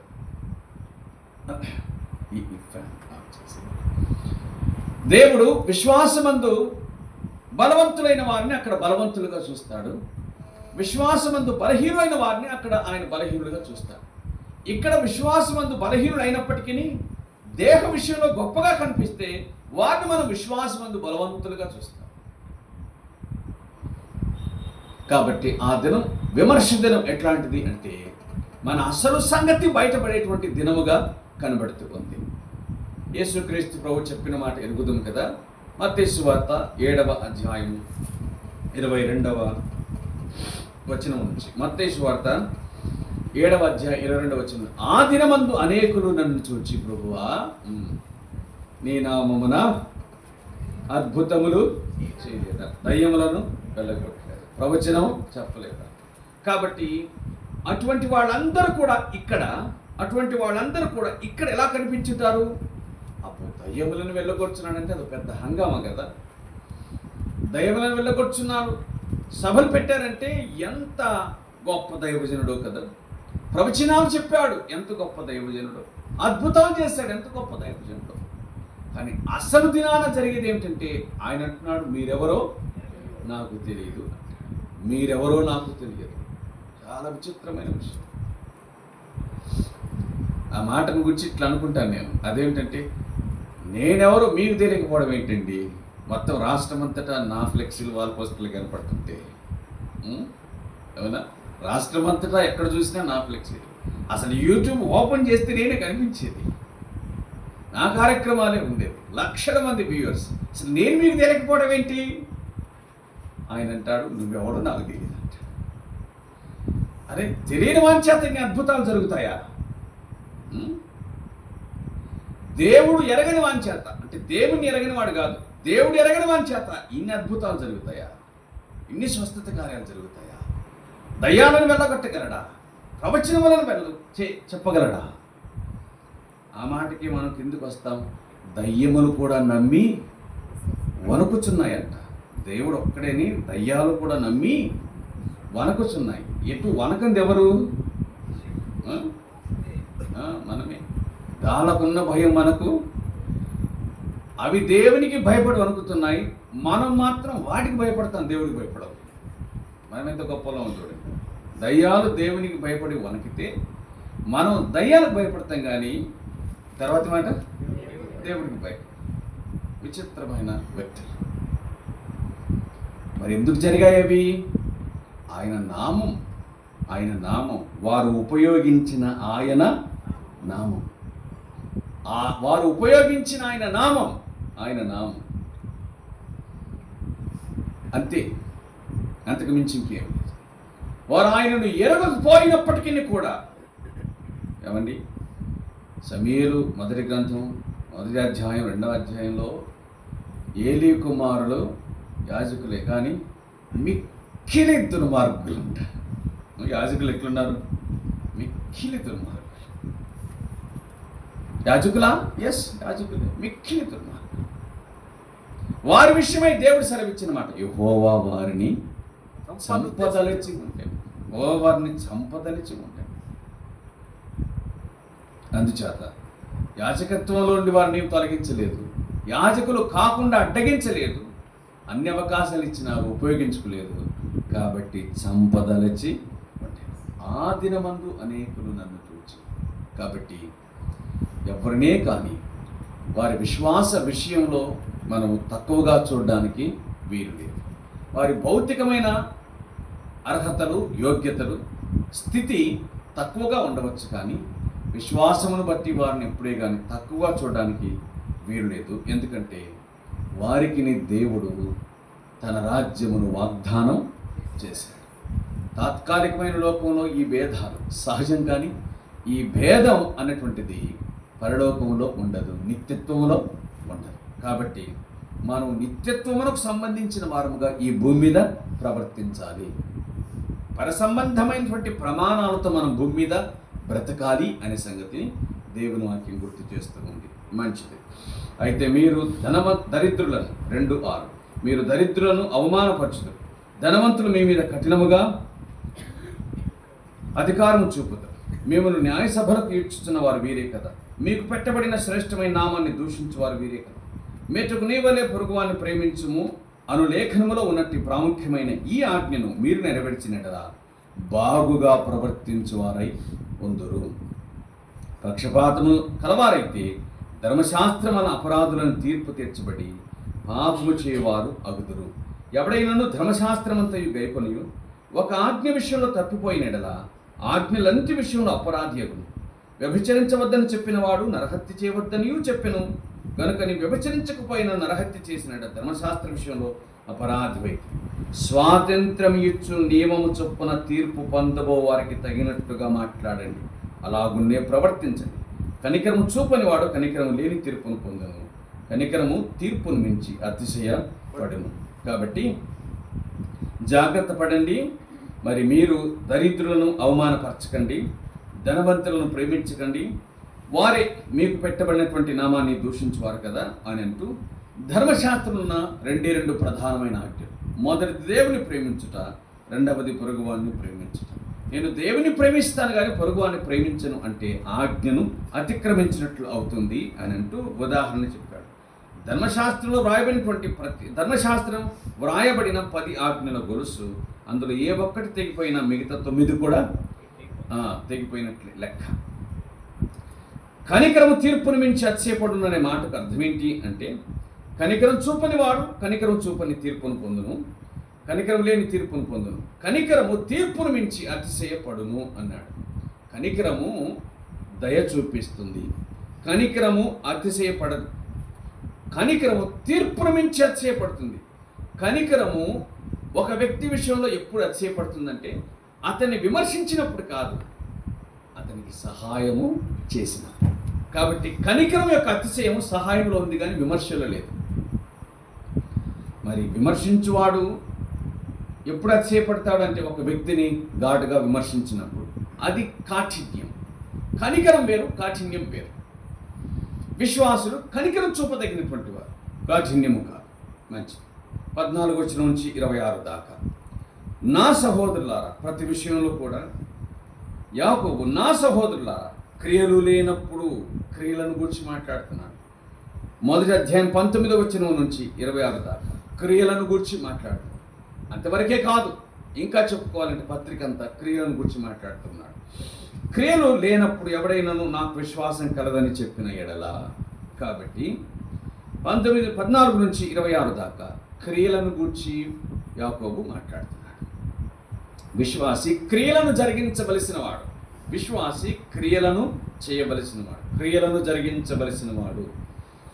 మరి క్రియలకు కావాల్సింది ఏమిటంటే విశ్వాసం. క్రియలు లేనప్పుడు ఎవడైనా విశ్వాసం కలదని చెప్పిన ఎడల ఏం ప్రయోజనం? అట్టి విశ్వాసం అతన్ని రక్షింపగలదా? నేను విశ్వాసం కలవాడను అని చెబితే కుదరదు. ఆ విశ్వాసము క్రియల రూపంలో కనిపించాలి. విశ్వాసం నీకు బయటికి కనిపించాలి, క్రియలు బయటికి కనిపిస్తాయి. అర్థమవుతుంది కదా? విశ్వాసం మన లోపల ఉన్నది, కానీ క్రియలు మాత్రం బయటికి కనిపించింది. ఒక వ్యక్తి జీవితంలో కనిపించని విశ్వాసము, కనిపించే క్రియలు, ఈ రెండు కూడా ఉండాలి. ఒక వ్యక్తి జీవితంలో లేక విశ్వాస జీవితంలో కనిపించని క్రియలు, కనిపించని విశ్వాసము, కనిపించే క్రియలు రెండు ఉండాలి. విశ్వాసం మన లోపల ఉన్నటువంటిది, క్రియ అది బయటికి కనిపించేటువంటిది. భక్తి జీవితంలో విశ్వాసము మరి క్రియలు ఈ రెండు కూడా అవసరం. అట్లా కాదు నేను క్రియలు ఏమి చేయను, నేను నా ప్రభువుని నేను ప్రేమించను, నేను ఆ విధంగా ఉండను, అయితే నాకు మాత్రం విశ్వాసం ఉంది, నా విశ్వాసం నాది, నా విశ్వాసం నా లోపల ఉంది, నేను అది ఎవరికి చూపించాల్సిన అక్కర లేదు అని అంటే కుదరదు. విశ్వాసము ఉందంటే ఏమిటి? తప్పనిసరిగా క్రియలు ఉండాల్సి. మనకు జ్వరం వస్తుంది, జ్వరం వచ్చినప్పుడు సూచనలు ఏమిటి? జ్వరం వచ్చినప్పుడు బయటి సూచనలు కనిపిస్తాయా, లోపలి సూచనలు కనిపిస్తాయా? మనకు జ్వరం వచ్చినప్పుడు బయట సూచనలు కనిపిస్తాయి. మన ముఖం పాలిపోయి ఉంటుంది, నీరసంగా ఉంటుంది, హుషారుగా ఉండదు. ఇవన్నీ బయటి క్రియలు. మనం డాక్టర్ గారి దగ్గరికి వెళ్ళినప్పుడు ఆయన బయటి వాటికి చికిత్స చేస్తాడా, లోపలి వాటికి చికిత్స చేస్తాడా? లోపలి వాటికి, అసలు దానికి చికిత్స చేస్తాడు ఆయన. అప్పుడు బయటివి కూడా ఏమవుతాయి? అవి అంతరించిపోతాయి. ప్రియులారా, లోపల ఉన్నది బయటికి పడుతుంది, లోపల ఉన్నది బయటికి ప్రదర్శించబడుతూ ఉంది. విశ్వాసము బయటికి ప్రదర్శించబడకపోతే అసలు విశ్వాసమే లేనట్లు లెక్క అని మాట్లాడుతూ ఈయన గారు కూడా ఉదాహరణ చెప్పడం ప్రారంభం చేశాడు. చూడండి 15వ వచనం.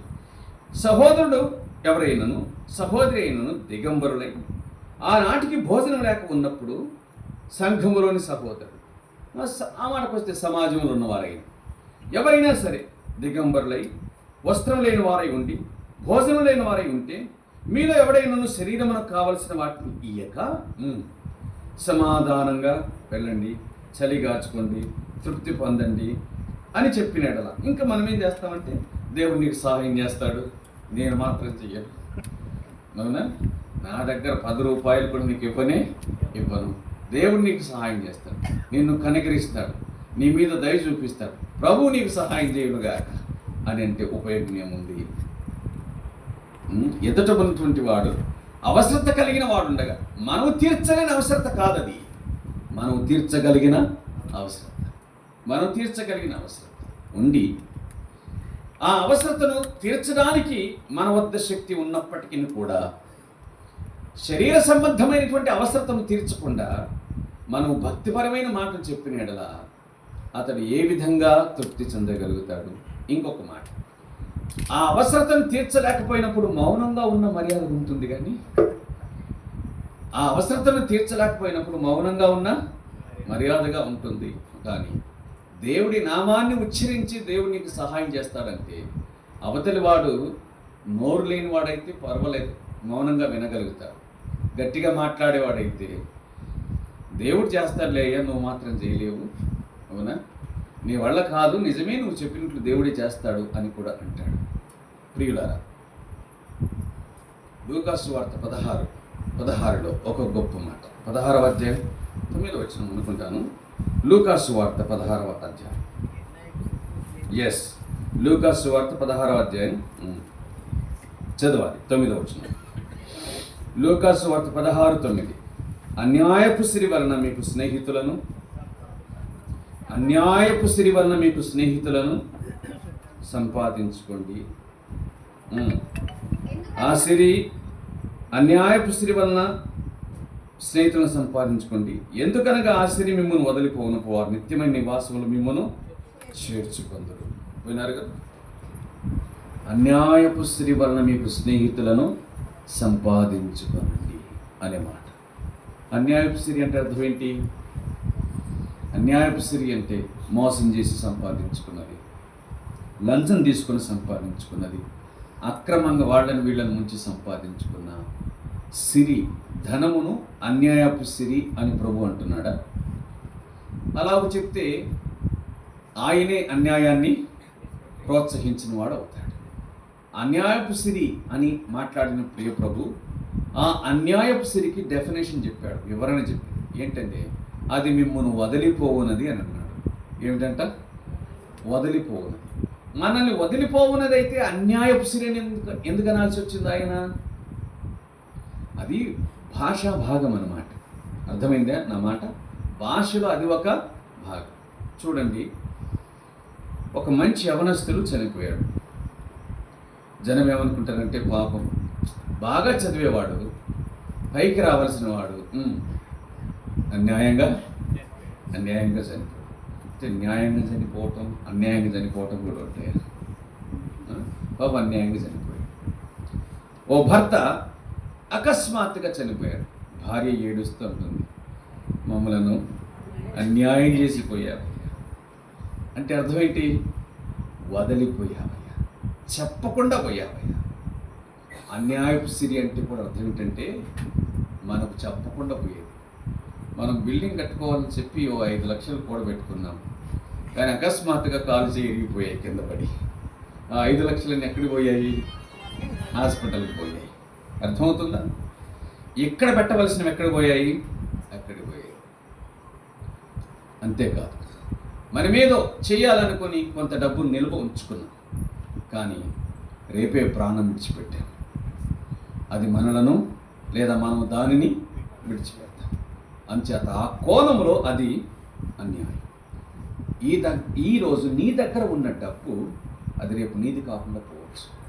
అటువంటి ఆట ప్రజల మీద ఖర్చు పెట్టి, అవసరత కలిగిన వారి మీద ఖర్చు పెట్టి స్నేహితులను సంపాదించుకోండి. అవసరతలో ఉన్న వారిని ఆదుకోండి, వారి కోసం ఖర్చు పెట్టండి. అప్పుడు వారు మీకు స్నేహితులు అవుతారు. ఎలాంటి స్నేహితులు? పరలోక రాజ్యములో మిమ్మల్ని చేర్చుకొనగలిగిన స్నేహితులు. పరలోక రాజ్యంలో వారు చేర్చుకోవడం కాదు, వారు మీకంటే ముందుగా వెళితే మిమ్మల్ని చూచి పరలోక రాజ్యంలో సంతోషించేవారుగా కనబడతారు. బాబు, నీ వల్లనే మేము ఇక్కడికి రాగలిగినాము అని చెప్పగలుగుతారు. అందుచేత ప్రియులారా, వాస్తవంగా చెబుతున్నాను, ఏనాటి కీడు ఆనాటికి చాలు అని ప్రభు చెప్పినట్లుగా ఏనాటి జీవితం ఆనాడే కదా. కాబట్టి అవసరానికి మించి ఏదైనా ఉంటే అది ఇంకో రూపంలో వెళ్ళిపోతుంది. అందువలన దానిని ప్రభువు కొరకు ఖర్చు పెట్టండి. అవసరతలు తీర్చడం కోసం ఖర్చు పెట్టండి. దానివల్ల మీరు స్నేహితులను సంపాదించుకుంటారు. దానివల్ల మీరు క్రియలు చేసిన వారు అవుతారు. దాని వలన ప్రభువు మహిమ పరచబడతారు. మీరు విశ్వాసం కలిగిన వారు మాత్రమే కాక క్రియలు కూడా కలిగిన వారని సాక్ష్యం పొందగలుగుతారు. అందుచేత ఎవరికైనా అవసరం ఉంటే మాటలతో సరిపుచ్చకండి, క్రియలను కూడా ప్రదర్శించండి. అవసరత కలిగిన వారి ఎడల మాటలు మాత్రమే కాదు క్రియలను కూడా ప్రదర్శించండి అని అంటూ 17వ వచనం. అలాగైతే విశ్వాసం క్రియ లేనిదైతే అది ఒంటిగా ఉండి మృతమగును. కాబట్టి విశ్వాసమునకు ఏం కావాలి? క్రియలు కావాలి. క్రియలు నాకున్నాయి, క్రియలు లేకుండా నీ విశ్వాసం నాకు కనబడుచును, నేను నా క్రియల చేత నా విశ్వాసం నీకు కనబడుతును అని చెప్పుతాను. దేవుడు ఒక్కడే నువ్వు నమ్ముచున్నావు, అలాగ నమ్ముట మంచిదే. దయ్యములను నమ్మి వణుకుచున్నవి. 20వ వచనం. వ్యర్థుడా, క్రియలు లేని విశ్వాసము నిష్ఫలమైనదని తెలుసుకొనగోరుచున్నావా? క్రియలు లేని విశ్వాసం నిష్ఫలమైనది అన్నాడు. ఎస్, క్రియలు లేకపోతే విశ్వాసము లేనట్లే లెక్క. క్రియలు లేకపోతే విశ్వాసము నిష్ఫలమైనది అని అంటూ అబ్రహామును ఉదాహరణగా చెప్పాడు. అబ్రహాము విశ్వాసము కలిగిన వాడు, క్రియలు కూడా కలిగిన వాడు. అబ్రహాం విశ్వాసం కలిగిన వాడు, క్రియలు కలిగిన వాడు. ఎంత విశ్వాసం అంటే సాధారణమైన విశ్వాసం. బయటికి తీసుకెళ్ళి పగటిపూట నీ సంతానాన్ని ఇసుకరేణులాగా చేస్తానంటే నమ్మటమే. రాత్రి తీసుకెళ్ళి ఆకాశ నక్షత్రంలాగా చేస్తాను పైకి చూడంటే నమ్మటమే. అవునా? ఏం చెప్పినా నమ్మటం. అది విశ్వాసం. విశ్వాసం దేవుణ్ణి నమ్ముతుంది. విశ్వాసం దేవుడి మాటను నమ్ముతుంది. ఇంకంతే. విశ్వాసం ఎన్నిడే కానీ ప్రశ్నించదు. నోవకు నీ కోసం ఓడ తయారు చేసుకున్నాడు, ఎందుకు అని అనలేదు. అవునా? ఓడ అంటే ఎట్లుంటుంది అనలేదు. కాబట్టి విశ్వాసం ఎన్నడే కానీ ప్రశ్నించదు. అది కేవలం దేవుడి మాటను వింటుంది, క్రియలను కనబరుస్తుంది. నాకు చెప్పాడు ఆయన, నాకు సంతానాన్ని ఇస్తాడు అని ఎదురు చూచింది విశ్వాసం. 24 సంవత్సరాలు అబ్రహాం విశ్వాసం ఎదురు చూచింది. 25వ సంవత్సరమున ఆ విశ్వాసము ఫలించింది. ఆ తదుపరి నీ కుమారుడు నాకు దహన బలిగా అర్పించమన్నాడు. విశ్వాసం ఎస్ అనింది. నీ చిత్తం ప్రభువా, ఎస్ నేను జరిగిస్తాను. ఉదయం లేచి వెళ్ళాడు. కుమారుడు అడిగాడు, అన్నీ ఉన్నాయి కానీ అసలుది లేదన్నాడు. కుమారుడు ఆ దేవుడే చూసుకుంటాడు. విశ్వాసం దేవుని మీద నమ్మిక ఉంచుతుంది. విశ్వాసము మాట్లాడుతూ ఉంది. విశ్వాసము మాట్లాడింది. దేవుడు చూసుకుంటాడు. ఆఖరణ దేవుడే చూసుకున్నాడు. దేవుడు చెప్పిన దాన్ని అబ్రహాం చేశాడు. కాబట్టి అబ్రహాం కుమారుని విషయమై దేవుడే చూసుకున్నాడు. విశ్వాసం ఉంది, క్రియలు ఉన్నాయి. కనుకనే అతడు విశ్వాసులకు తండ్రి అని పిలువబడ్డాడు. మనకైతే మన కోణంలో విశ్వాసులకు తండ్రి అని పిలువబడ్డాడు. మరి అతడు దేవునికి స్నేహితుడు అనే పేరు కలిగిన 23వ వచనం చెబుతుంది. అబ్రహాం దేవుని నమ్మాడు అని లేఖనం చెబుతుంది. అలాగే తన క్రియలను బట్టి అతడు నీతిమంతుడని తీర్పు పొందాడు. విశ్వాసాన్ని బయలుపరిచాడు. దేవుని స్నేహితుడు అతనికి పేరు కలిగింది. 24వ వచనం. మనుషుడు విశ్వాస మూలమున మాత్రమున కాక క్రియల మూలమునను నీతిమంతుడని ఎంచబడును. విశ్వాస మూలమున మాత్రమే కాక క్రియల మూలమున నీతిమంతుడని ఎంచబడును. విశ్వాసమైతే తప్పనిసరిగా క్రియలను జరిగిస్తావు. విశ్వాసమే కానీ ఆదివారం ప్రార్థనకు రావు. ఏం విశ్వాసం అర్థం కాదు. విశ్వాసమే కానీ పరిశుద్ధంగా ఉండట్లేదు. ఏం విశ్వాసం అర్థం కావట్లేదు. విశ్వాసమే కానీ మరి దేవుని మాటకు లోబడవు. ఏం విశ్వాసం అర్థం కాదు. విశ్వాసమే కానీ సమాజంలో కనిపించవు, అంటే సంఘంలో కనిపించవు, మీటింగ్స్లో కనిపించవు, క్రియలు ఉండవు. విశ్వాసమే కానీ అవసరత ఉంది కదా అని చెప్పి చెయ్యి చాపవు. ఏ విధంగా విశ్వాసవి కాగలవు క్రియలు లేకుండా? ఎవరొకరు చేస్తారులే, తప్పనిసరిగా చేస్తారు. మొద్దకై మాట్లాడినట్లు ఇందుకోసమేనేమో నువ్వు అధికారానికి వచ్చావు, ఆ స్థానానికి వచ్చావు. నువ్వు చేయకపోయినా మరొకరి ద్వారా సహాయం అందుతుంది. ఎస్, దేవుని కార్యాలు నెరవేర్చబడతాయి, అది దేవుని పని కాబట్టి. కానీ నీకు దొరికిన అవకాశం, నీకు దక్కిన అవకాశాన్ని పోగొట్టుకుంటావు, ఫలమును పోగొట్టుకుంటావు. విశ్వాసం ఉండాల్సింది, విశ్వాసం కార్యాన్ని జరిగించాల్సింది. నేనేమి ఇవ్వగలను?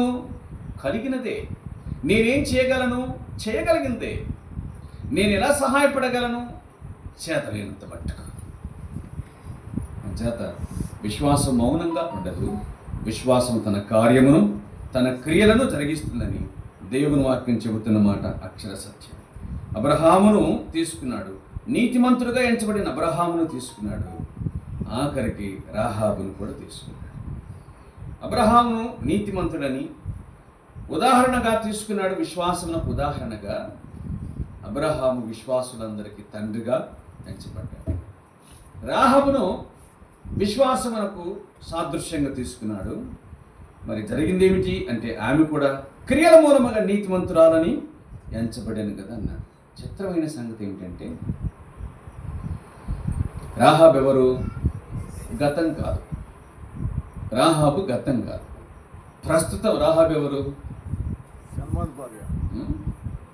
ప్రస్తుతం రాహాబు యొక్క స్థానం ఏంటి? భౌతికంగా చెప్పండి. రాహాబు యొక్క స్థానం ఏంటి? ఇశ్రాయేలీయుల చరిత్రలో యేసుక్రీస్తు వంశావళిలో స్థానం సంపాదించుకుంది. కానీ ఆమె ఎవరు అని అనగా, విచిత్రమైన విషయం ఏంటంటే, ఒక అన్యురాలు, ఒక వేశ్యగా ఉన్నటువంటి స్త్రీ. ఆవిడ ఇశ్రాయేలీయుల పితరుల స్వాస్థ్యములో పాలిభాగస్తురాలు. అద్భుతమైన విషయం. అబ్రహాము దేవుడు పిలిచాడు, అది సంగతులని మనం ఎరుగుతున్నాం. అసలు ఆ సంబంధమే లేనటువంటి ఒక వ్యక్తి, పైగా తన వృత్తిని చూడక అసహ్యమైనటువంటిది, విశ్వాసంలో మాత్రం భాగ్యవంతుడు. దేవునికి స్తోత్రం కలుగు. విశ్వాస విషయంలో మాత్రం భాగ్యవంతుడు. సల్మాను రాహాబునందు బోయజును, సల్మాను రాహాబునందు బోయజును, బోయజు రూతునందు ఒబేదును, ఒబేదు యెషయి దావీదును. ఎంత సమీపంగా! అసలు అత్తా కోడలు ఇద్దరు కూడా, అర్థమైంది? అత్తా కోడలు ఇద్దరు కూడా ఇశ్రాయేలీయులు కారు. అత్త కోడలు ఎవరు? రాహాబు మరియు రూతు. రాహాబు మరియు రూతు, వాళ్ళిద్దరు కూడా అసలు కారు. కానీ దేవుని కృపను ఎంతగా కొనియాడి ఉంటారో ఆశ్చర్యకరమైన సంగతి. ఒక విషయాన్ని గుర్తుంచుకోవాలి. నయోమిని గురించి గొప్పగా మాట్లాడతాం, కానీ నయోమి పేరు మాత్రం కనిపించదు. ఇశ్రాయేలు వంశావళిలో నయోమి పేరు మాత్రం కనిపించదు. ఎవరి పేరు కనిపిస్తుంది? ఆ రాహాబు పేరు కనిపిస్తుంది. ఇంకెవరి పేరు కనిపిస్తుంది? ఆమె కోడలు రూతు పేరు కనిపిస్తుంది. మోయాబు దేశం అంటేనే అసహ్యమైనటువంటి దేశం. అసలు వారిని చేర్చుకోకూడదు మీ సమాజంలో, ఎన్నడే కానీ చేరకూడదని చెప్పాడు. వారి పుట్టుకను గూర్చి మనం ఎరుగుతుంది. అటువంటి వారిలోంచి వచ్చినటువంటి స్త్రీ రూతు, వాళ్ళ పేర్లు కనిపిస్తాయి. ఎంత ఆశ్చర్యకరమైన విషయం! వాళ్ళ పేర్లు కనిపిస్తాయి. అందుకే వారి పేరు కనిపించడానికి కారణం ఏమిటి అనగా, వారి యొక్క విశ్వాసం. మీకు అర్థమైందా? రాహాబు విశ్వాసం ఉంచడానికి ఒక కారణం ఉంది. ఏం కారణం?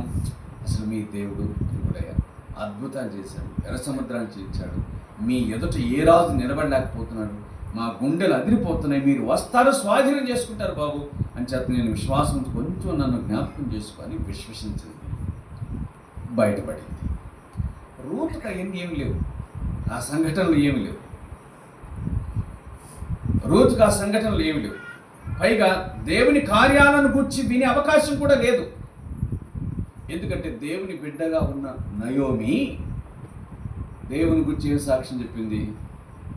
యెహోవా నాకు విరోధి ఆయన, సర్వశక్తుడు నాకు అన్యాయము చేశాను.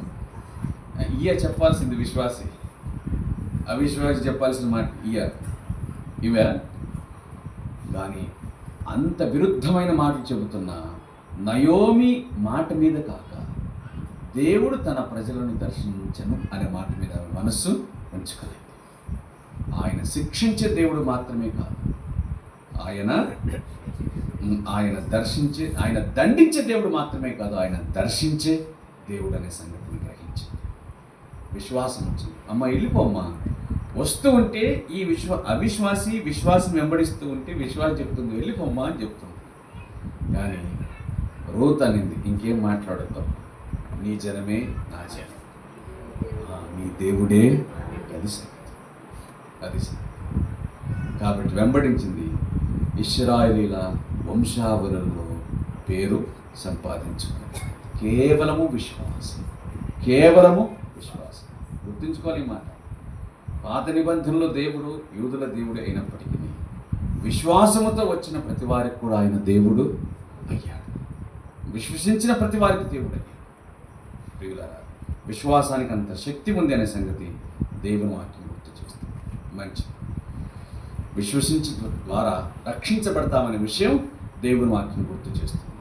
రోమాపత్రిక 10వ అధ్యాయం 17వ వచనాన్ని చదువుతాం. రోమాపత్రిక 10వ అధ్యాయం 17వ వచనంలో రాయబడిన మాట, వినుట వలన విశ్వాసము కలుగును, అది క్రీస్తును గూర్చిన మాట వలన కలుగు.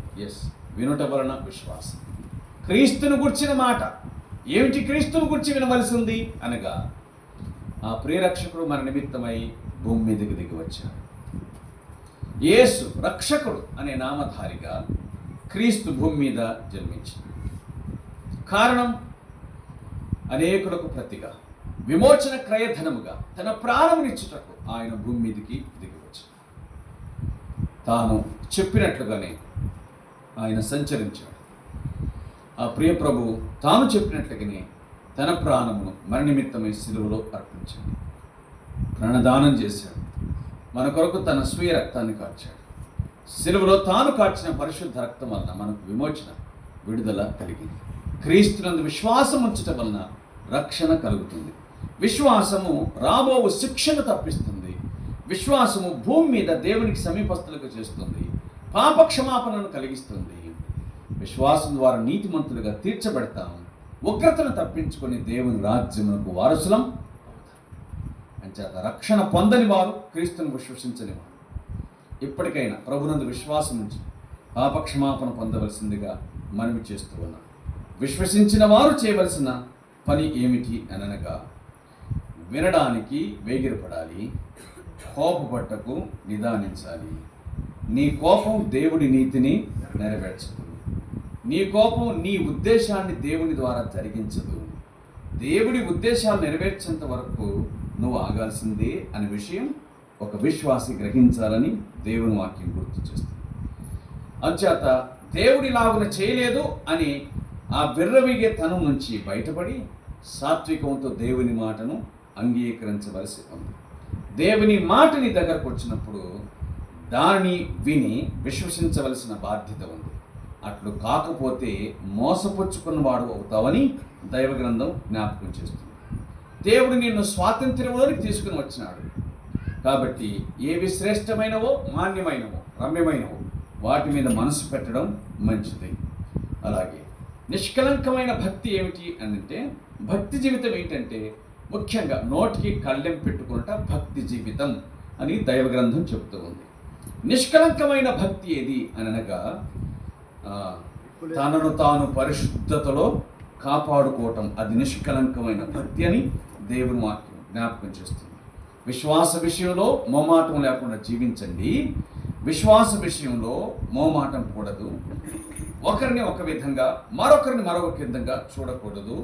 వారి విశ్వాసమును ఘనపరచి గొప్పగా చూడండి. పై స్థితిని బట్టి ఎంత మాత్రం పక్షపాతం చూపించకండి అంటూ దేవుని వాక్యం జ్ఞాపకం చేస్తుంది. నిన్ను వలె పొరుగువాన్ని ప్రేమించడం అనేటువంటి మాట ధర్మశాస్త్రంలో వ్రాయబడింది. మనిషిని పట్ల మనం అట్టి విధిని నెరవేర్చాలి.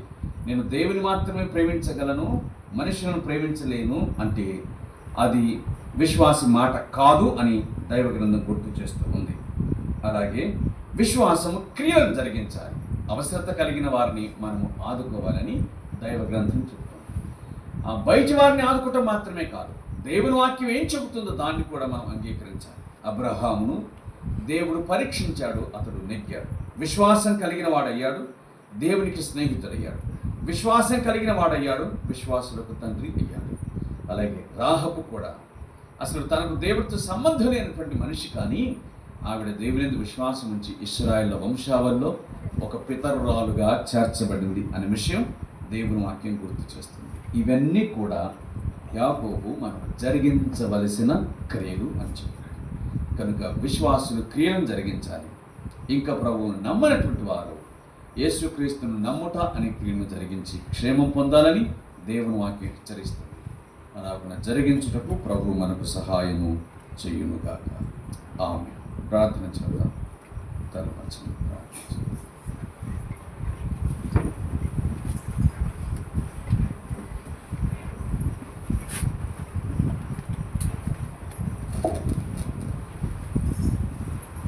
దేవుడు మనల్ని ప్రేమించి మనకు అవసరమైనటువంటి ముఖ్యమైన శ్రేష్టమైన తన మాటలను మనకు వినిపించడం, మనల్ని ఎంతగానో దేవుడు తన యొక్క విశేషమైన కనికరము చొప్పున ఈ విధంగా సమకూర్చి ఆయన మాటలు వినిపించడం అనేది చాలా ధన్యకరమైనటువంటి విషయం. మనం గ్రహించుకున్నాం. ఎన్నెన్నో విషయాలు మనం విన్నాం. ఈ రాత్రి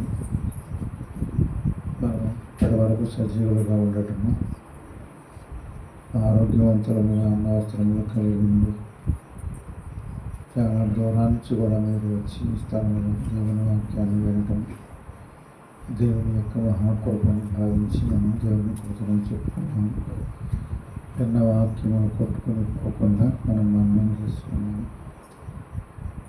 దేవుని వాక్యం ఎంతో రూఢిగా మరి నిక్కచ్చిగా మనకు చెప్పటం జరిగింది. మనం దేవుని ఎదుట మాలిన్యం లేకుండా జీవించాలని దేవుని వాక్యంలో విన్నాం. మన నోటిని అదుపులో ఉంచుకోవాల్సిందని విన్నాం.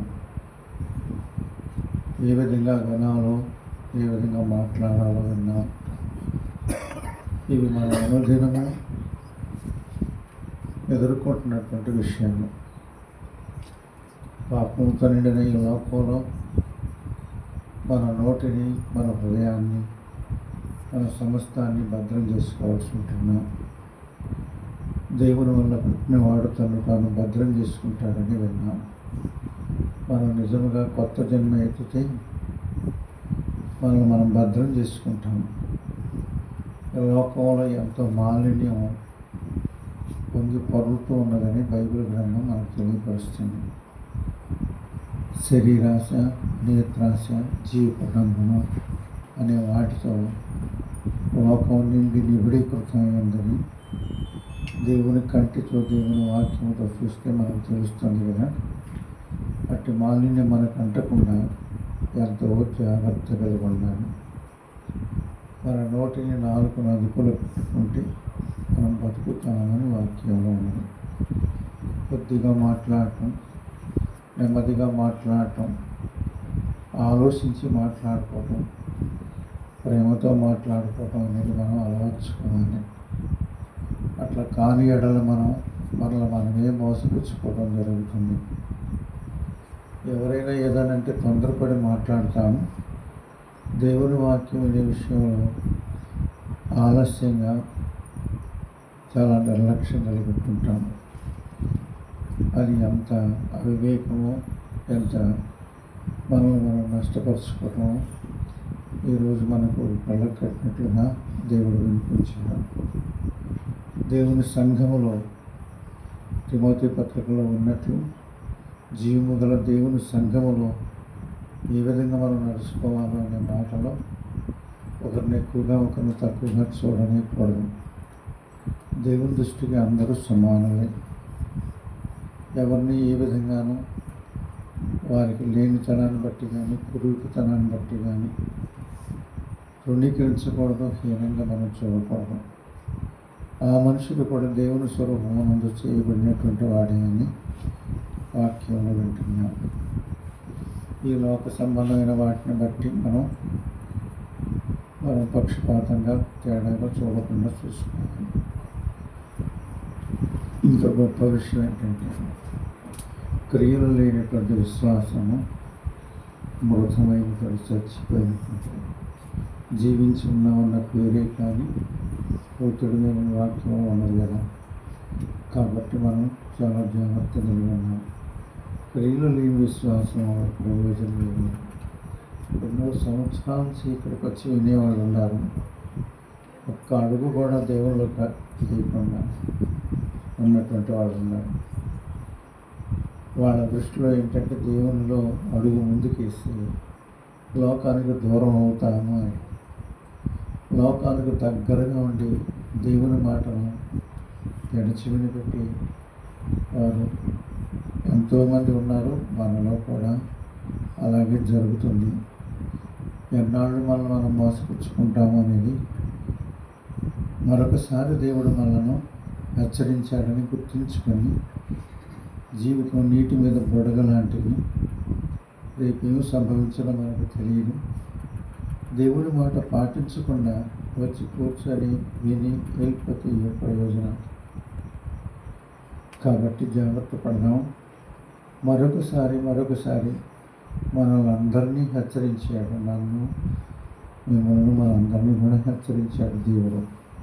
మనం కొన్ని రోజుల నుంచి ప్రార్థన చేసుకుంటున్నాం కదా.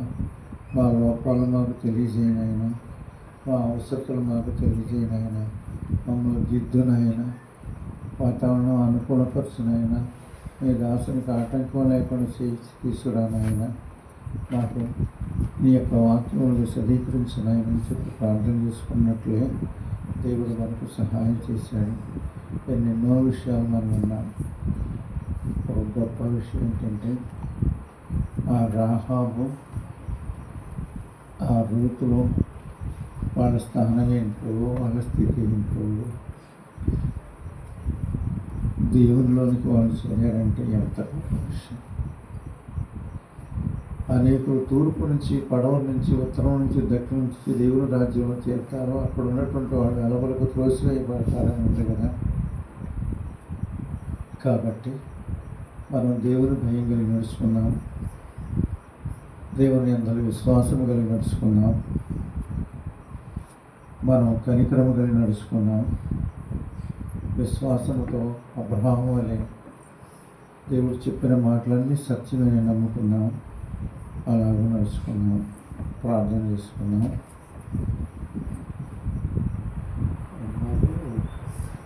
ప్రార్థన కొద్దిగా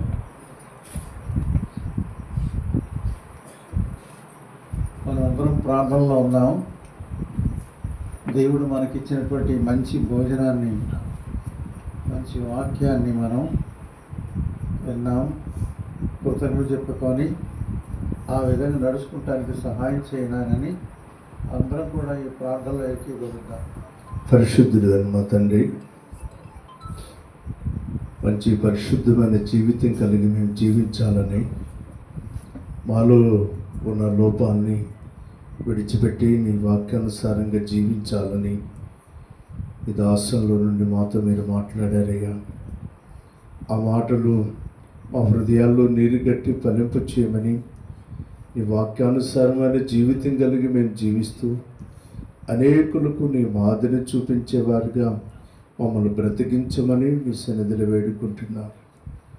నాన్న, రేపు పగలు, రేపు రాత్రి కూడా జరగనుగా నీ దాసులను మీరు ఎత్తిపట్టి కావలసిన నీ వాక్కులు మమ్మల్ని అందించి మమ్మల్ని తెప్పరలు చేసి మరింతగా మమ్మల్ని పురుకొల్పమని యేసు దివ్యమైన నామమున అడుగుతున్నాం తండ్రి.